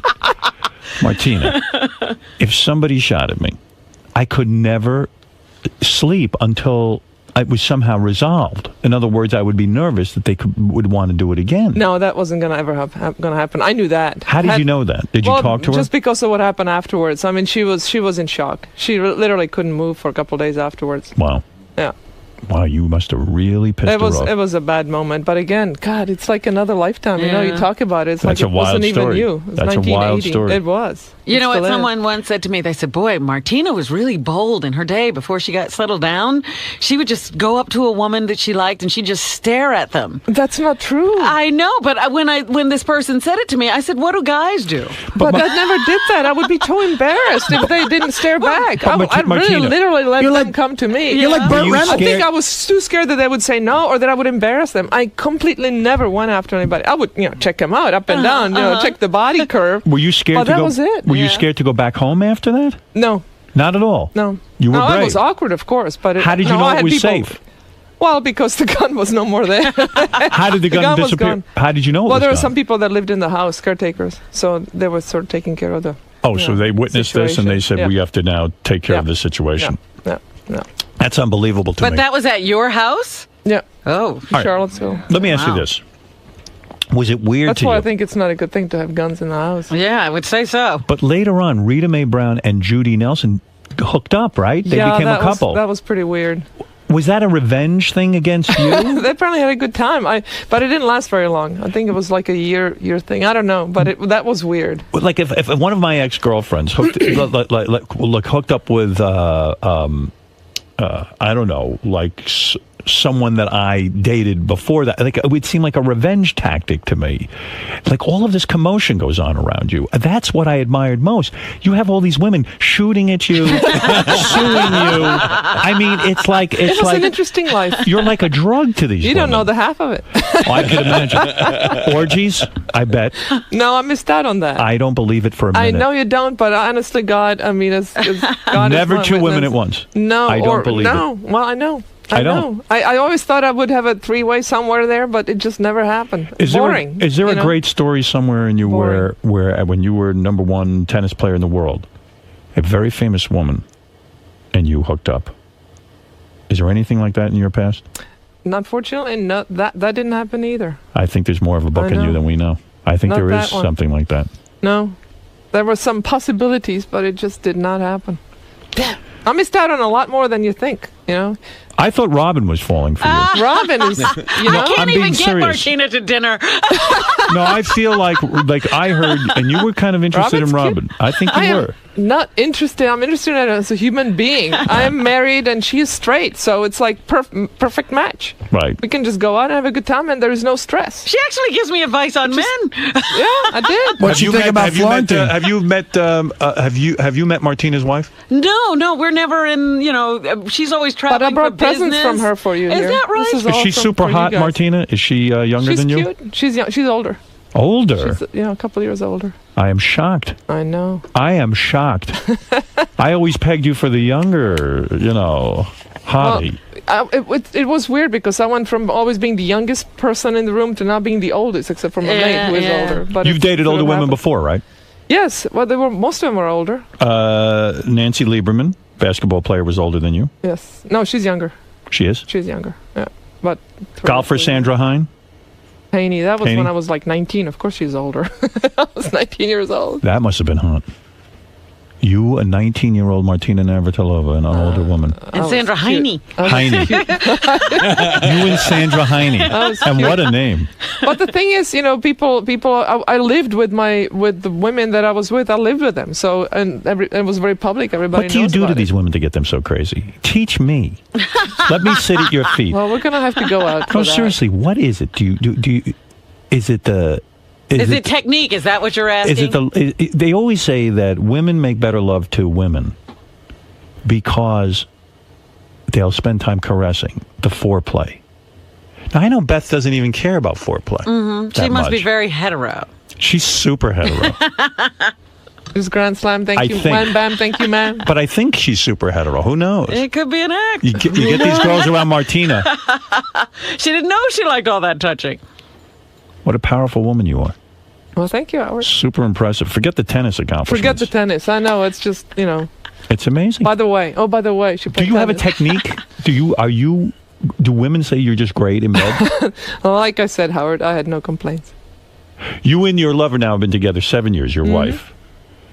I think not a legal wife, but one day, hopefully. Let's hope. When this nation wakes up to human rights. Of course. When two people are happy, let's let them do that, whatever they want. Leave everybody alone. Let people find love where they can. I'm so with you on that. The gender shouldn't matter, right? Absolutely. Yeah, I'm ready to turn fruity. I got to do something. This sounds like fun, right? No, just equality. Sounds like fun. Yes. George, you're not officially married yet, are you, to Brad? Well, we can't be. Arnold Schwarzenegger's in the way. Right. The California legislature passed the same-sex marriage. Would you marry him if Arnold Schwarzenegger said it's okay? Would I marry Brad? Yes. I would, and you have an invitation to the wedding. I would go. Yeah, we keep trying to arrange a meeting between you and Arnold so that you can talk to him about that. You have tried, yes. I want to learn from Martina how to get... And privately, Arnold agrees with it. You know that he does. Yes, and that's the problem, that politicians say one thing and they mean another. And that's what I like about you, Howard. You say exactly what you think. You don't care. I think George Bush is not against gay marriage. Oh, he's not either. I honestly believe that, and I think he panders to the right wing, the religious right wing. And it was the same with Reagan and Bush. He supported an amendment to the Constitution. George Bush. Are you saying politicians can be two-faced? Would you ever? But they do make strange bedfellows. Would you ever be attracted to Ellen DeGeneres? Is that your type? I don't see it. No, not quite. I didn't think so. Why? I don't know. Just not. It's about the whole look, the personality. Rosie O'Donnell is not your type? You like an in-shape kind of woman? Would you go out with a heavy-set woman? It wouldn't matter. It wouldn't matter. It's really the person, Oh, come on. No fat chicks on your list. It's like Robin would be more my type than Rosie. But I don't know why. I mean... I know why. Robin's in shape. I wasn't in shape when she first met me. Yeah, no. You were way more in shape than Rosie. Thank you. She's like... I shrunk. You need a narrow chair so you don't fall off. I am fascinated by all things in your life and fascinated by your technique. And I've always said this about Martina Navratilova. You said it on the air before I ever met you. She must do things to women that drives them crazy. Sometimes you have to remember that less is more. Now, what do you mean by that? Explain. Maybe you're doing too much, Howard. Too much or too fast, too hard, too whatever. What's more important? Less is more. Kissing, touching the breasts, or caressing the vagina? What is more important? Well, that depends on the woman. That's what you need to pay attention to. So you now have to read the woman? Oh, dear. I can't do that. That's how they respond. There's no formula. Really? I would never know that. No, because some women are more sensitive some places and some others. Just like guys. I'm sure they're not exactly the same. Some guys get it on differently, right? How much time does one spend on the breasts? I don't spend a lot. No time at all? I spend zero. I mean, a little bit. One kiss, two kisses, boom. And you're off to something else. I'm a vagina man. That's my thing. You're diving before you know it. I love it. I love vagina. I mean, when you get in a vagina, you just go, God made this for a like this is a perfect match.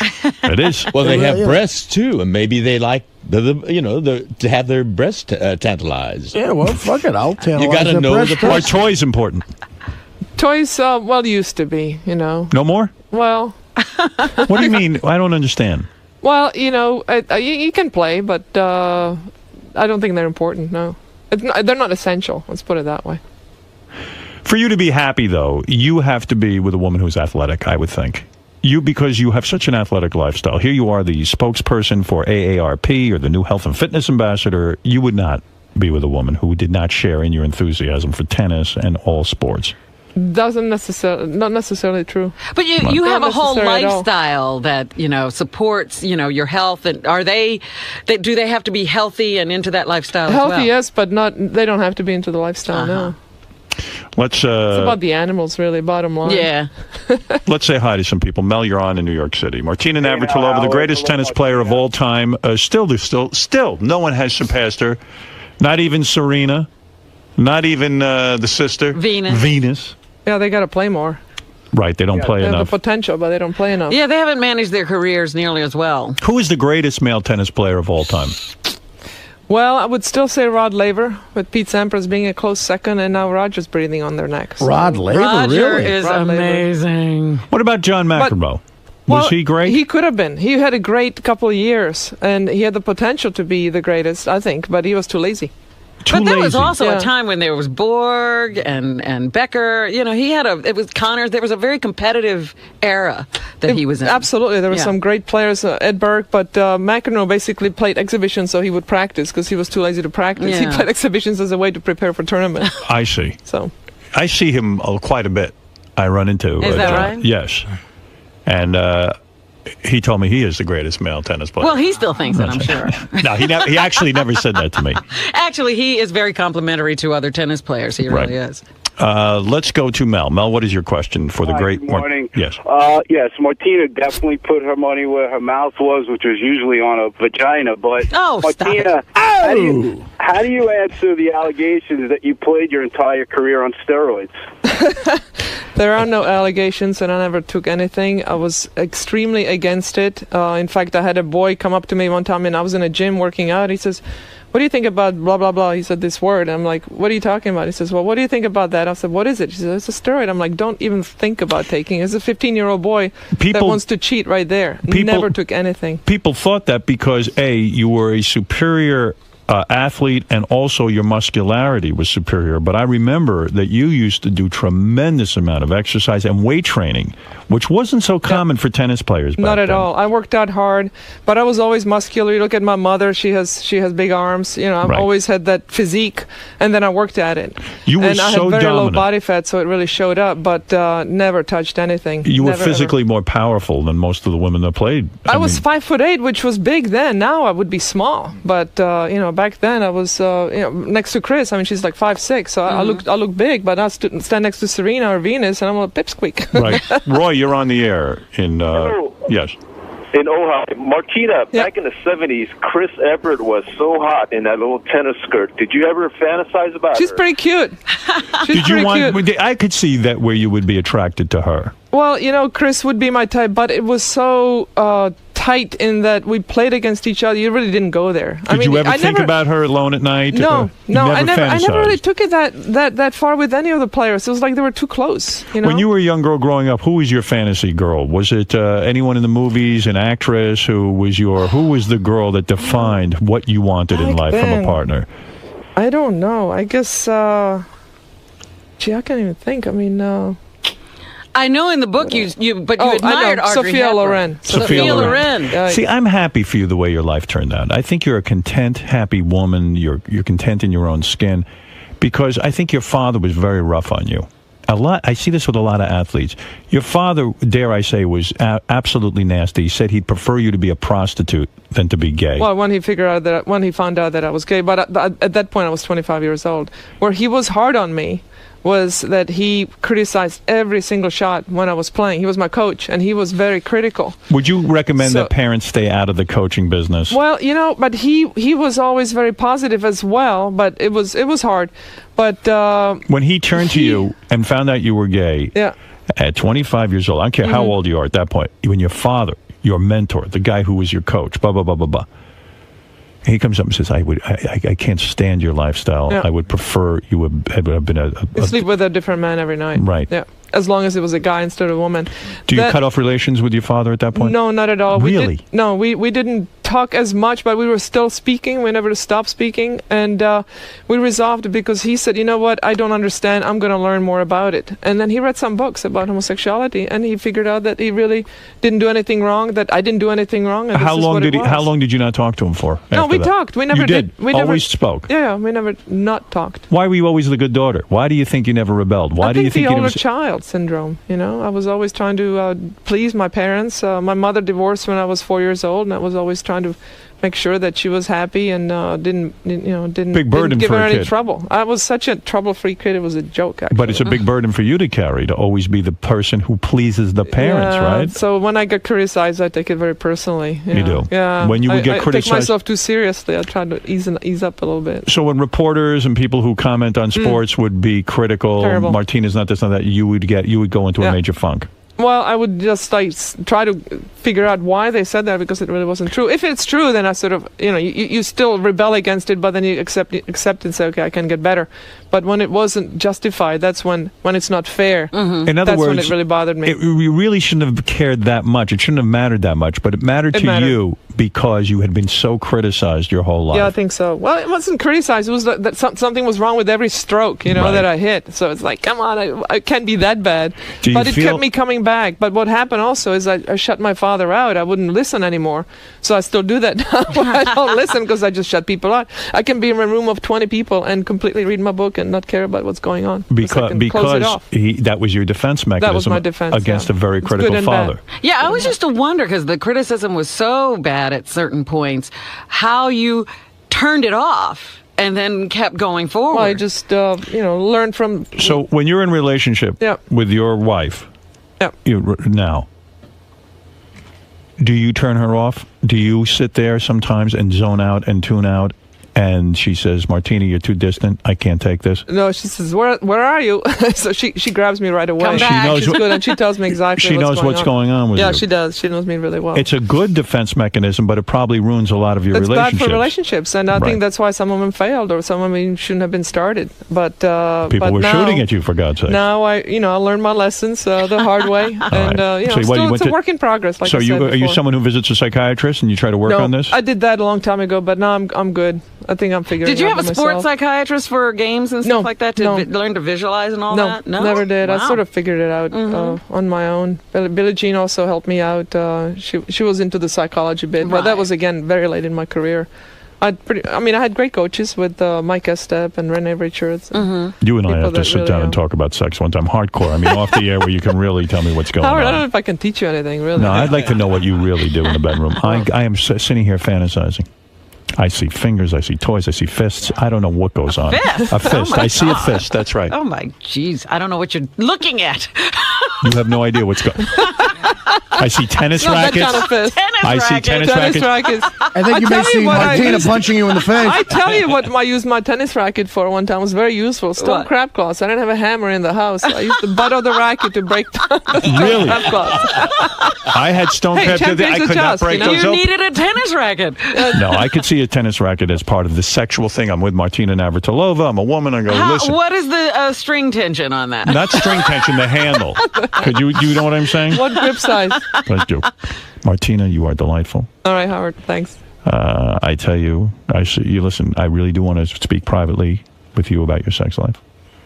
I see Mexicans tied up in the corner of a house. Don't even ask what I see. You know what's fun to do with a tennis racket? If someone falls asleep in the sun, put it over their face. Oh, that's great. That's a good one. They look like wake up like a waffle iron.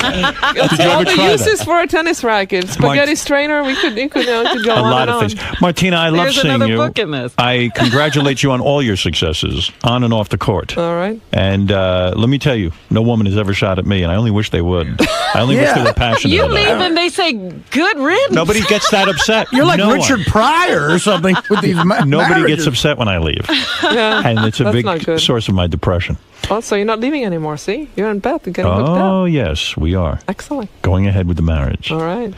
Martina. Yeah, how is that going, by the way? We don't hear When is anything this about gonna happen? details. Yeah. Well, Beth has said to me, the now she's figured out what our wedding is going to be. Oh, she has. Okay. Yeah, we figured it out. Okay. I don't want to say what it's going to be yet.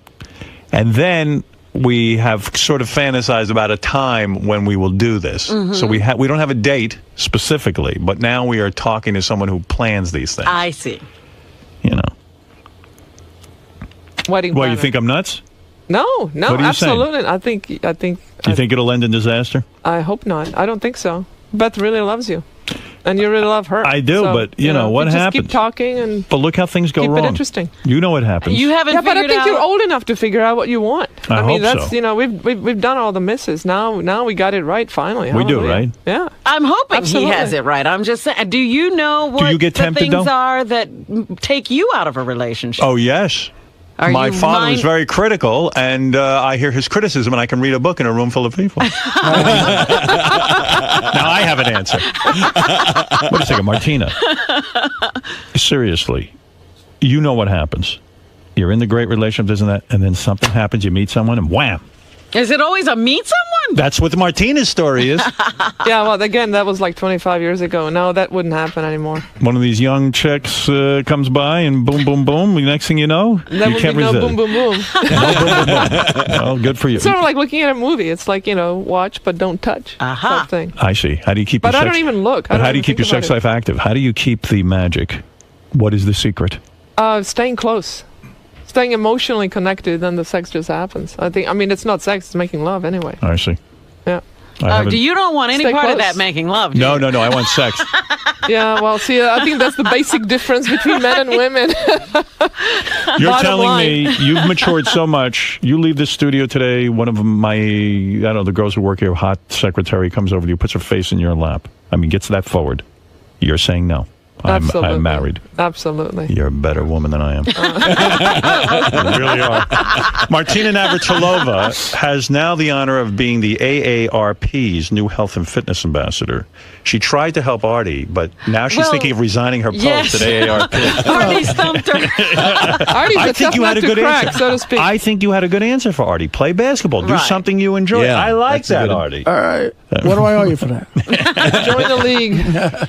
And for more information about Martina and what she's up to now and the AARP, you can go to aarpfitness.com. So this is primarily for people who are altacockers, like in the 50s. And You need to stay active. how to stay active, how to stay in shape. Healthy. Yeah. I mean, healthcare is getting more and more difficult to get, and the older you get, the less you do, and then you become less healthy. So it's all about staying active, not really worrying about your age, and getting out there and having a good time and staying fit, and then you don't need those prescriptions and drug prescriptions and That's right. You stay healthy. And that's it. That's the end of it. having a good time. I refuse to grow up. Enjoying life, I yeah. refuse to grow up. What is it, Mark? Yes? Hey, Martina. Yeah. Hey, it's an honor to talk to you. I'm a big tennis fan. Hey, two quick questions. Did you feel like honored that Martina Hingis's mom named her daughter after you? Is that true? Yeah. She did, and that's I was expecting some weird question. That's a very nice question. Thank you for that. Yeah, what do you sure you're calling into the right show? What the second question is, we don't know yet. No, the But question no. to me, did you go down on Martina Hingis? But she did. I played against her mom, Melanie, when Right. we were juniors, and she named her not because I became a great tennis player, as much as because I left the country and stuck it to the communists, stuck it to the system. You did. And say I can do it better than you, and that's what she was sort of proud of, and that's what most Czech people are proud of. It. I stuck it to them, and You are a and went off terrific on woman. my own. You really have some interesting history. And here's my second question. Did you get that picture I sent you of my feet? Is Anna Kournikova and Maria Sharapova your type? Of course. No. Anna Kournikova is not your No. type. Oh, I don't believe that. No. That I believe is not No, truthful. Well, thank you, Martina, for answering. Monica Bellucci's my type, if you want to know my type. Oh, boy, I love that Anna Kournikova. What an ass on her. Bob, certainly you must have an abnormal question in Paramus, New Jersey.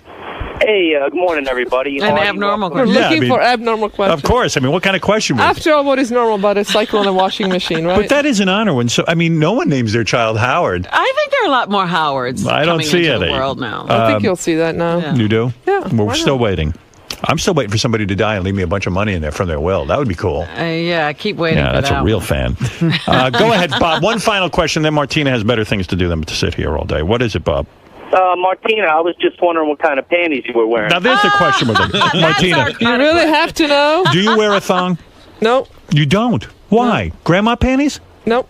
You don't wear panties? Look at you. You do not wear underwear? Nope. Wow. And what about your pants? It's more comfortable. You just wash them. You wash them more. You wash them. Look at you. Robin, what do you think of that? I'm shocked. I love that answer. Well, good for you. Now I know why you're so lovely. That's why I don't have panty line. I don't have to worry about it. Good for you. Martina Navratilova is in shape, by the way, and she is an excellent ambassador for the ARP.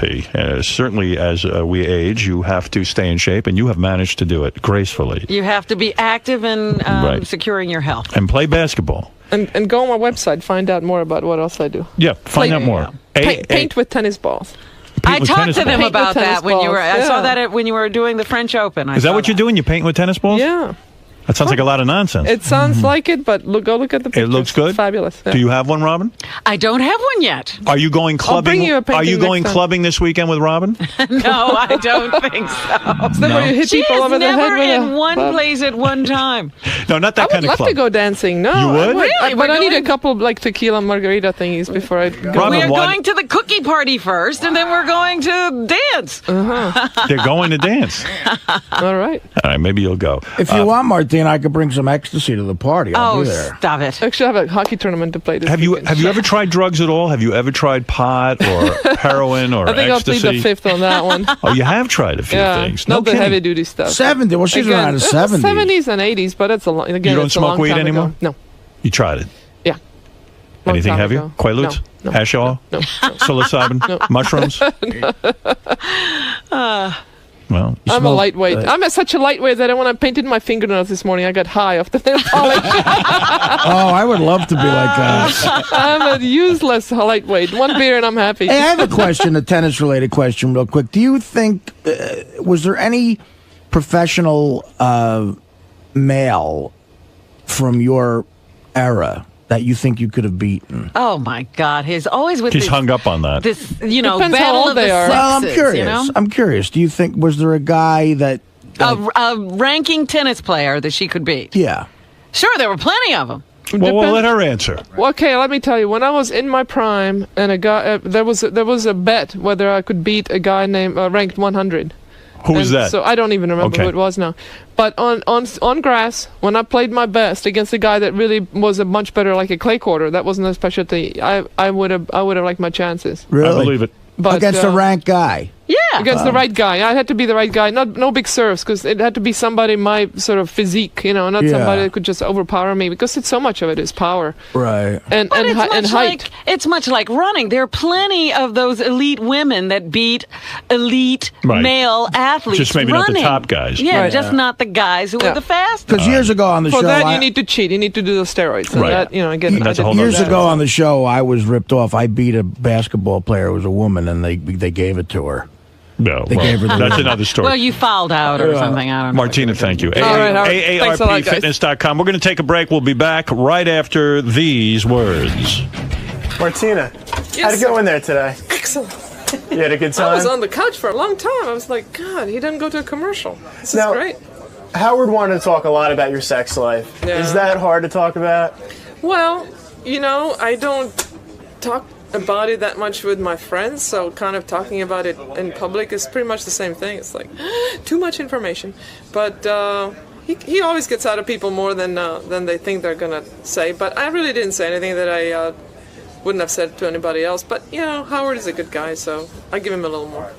And he seemed to be a little jealous about how he wants to know you could more. pick up chicks better than he can. Well, I don't know about that. I think he beats me on that account, but. He's definitely curious about, what's my secret, so.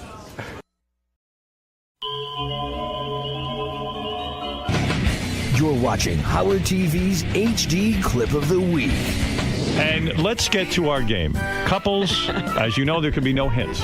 Okay. All right. So, I'm going to begin with Evil Dave and his partner, Angie. Remember, the couples that match the most walk away with $5,000. Oh, my God. That's good money. Dave, can you use $5,000? Oh, yeah. All right, so let's see what happens here. Also, we should tell Angie that if you blink 3 times real quick. We will get you help. Well, I'll take off my glasses. George and Brad, I know you're very wealthy men, but I'm sure you could always use a $5,000. We have a good charity to give it to. Okay, that's very sweet. Blue Iris and Ron, I know you need the money, right? Yeah. Right. All right, so think carefully now when you answer. We're going to start with Dave and Angie. Robin, who's your money on?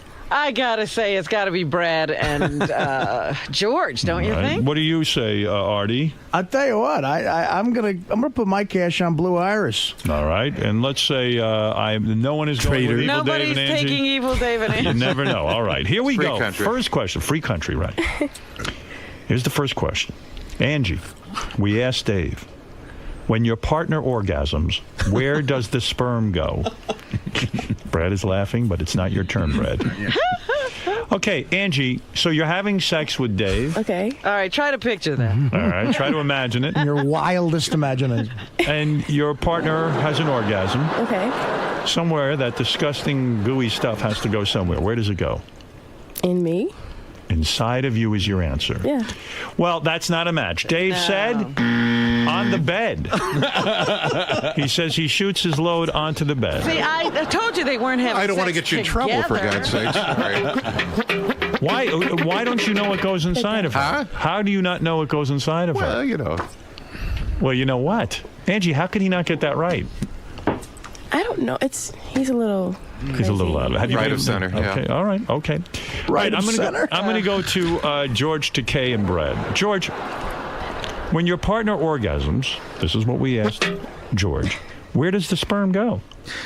When I have an orgasm. No, when George has the orgasm, where does the sperm Oh, it goes in me. Where in you? I think that's a clear enough answer, Howard. Does it go... All you will say is be truthful. In my mouth. Well, let's hold up the sign, George, and sure enough, there it is, the mouth. You got it right. And, of course, you run into the bathroom and spit it out, and then gargle. We got the whole detail. Brad, congratulations. I'd spit it out, too. Thank you for that. That is a point on the board for our couple. Brad, you and I have a lot in common. I would do the same thing. Why not just swallow the whole thing? I don't know. Didn't somebody say once that you shouldn't swallow? Really? I heard that semen might.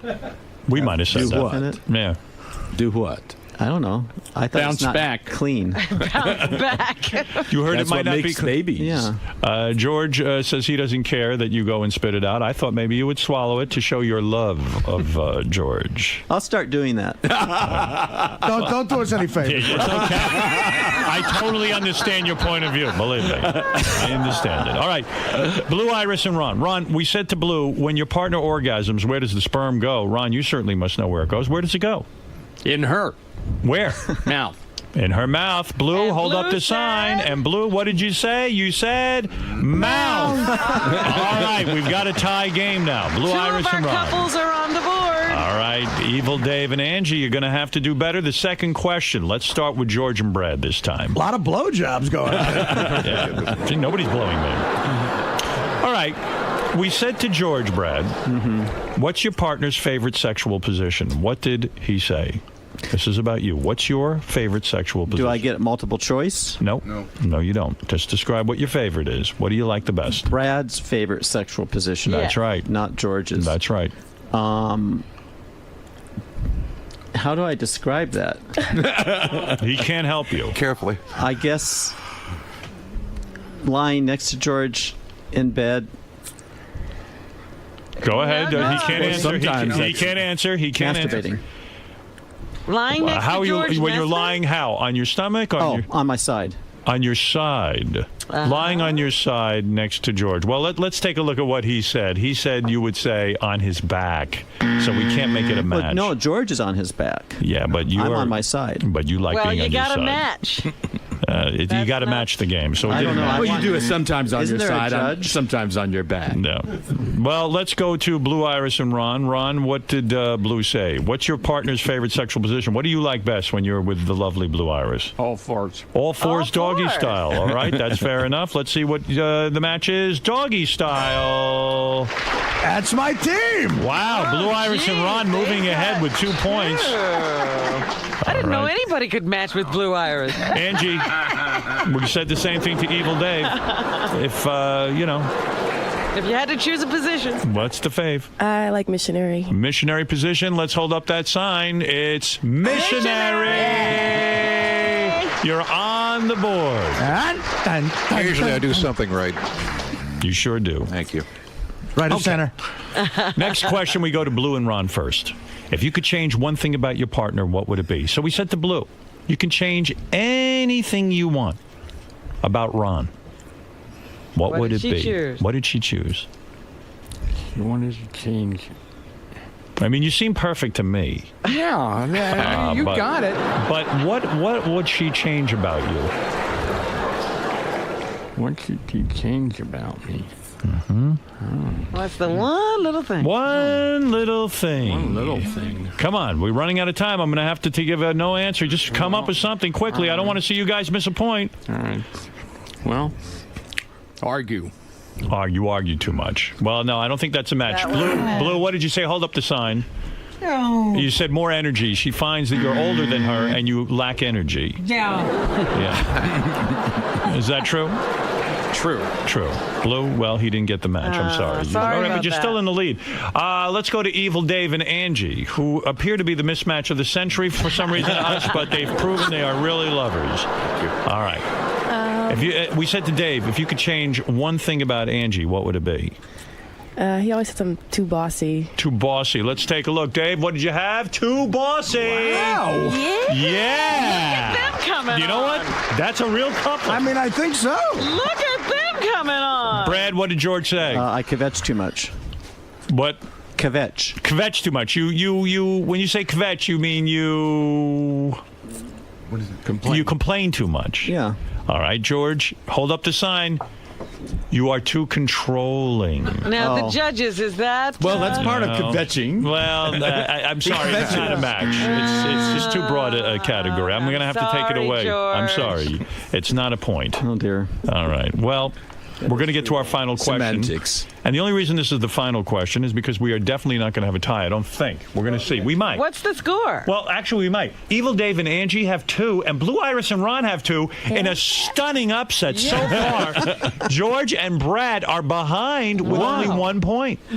How could that be? Shocking. Kvetching is. Hear the bell go to geography. It's not controlling. It's complaining. Well, it's controlling is a different thing. It's a way of. I'm sorry, George. Yeah, but you didn't say the thing. Yes, The judges agree with your call. Yes, the judges all agree. It's a bald director in the back there. You've just watched Howard TV's HD Clip of the Week.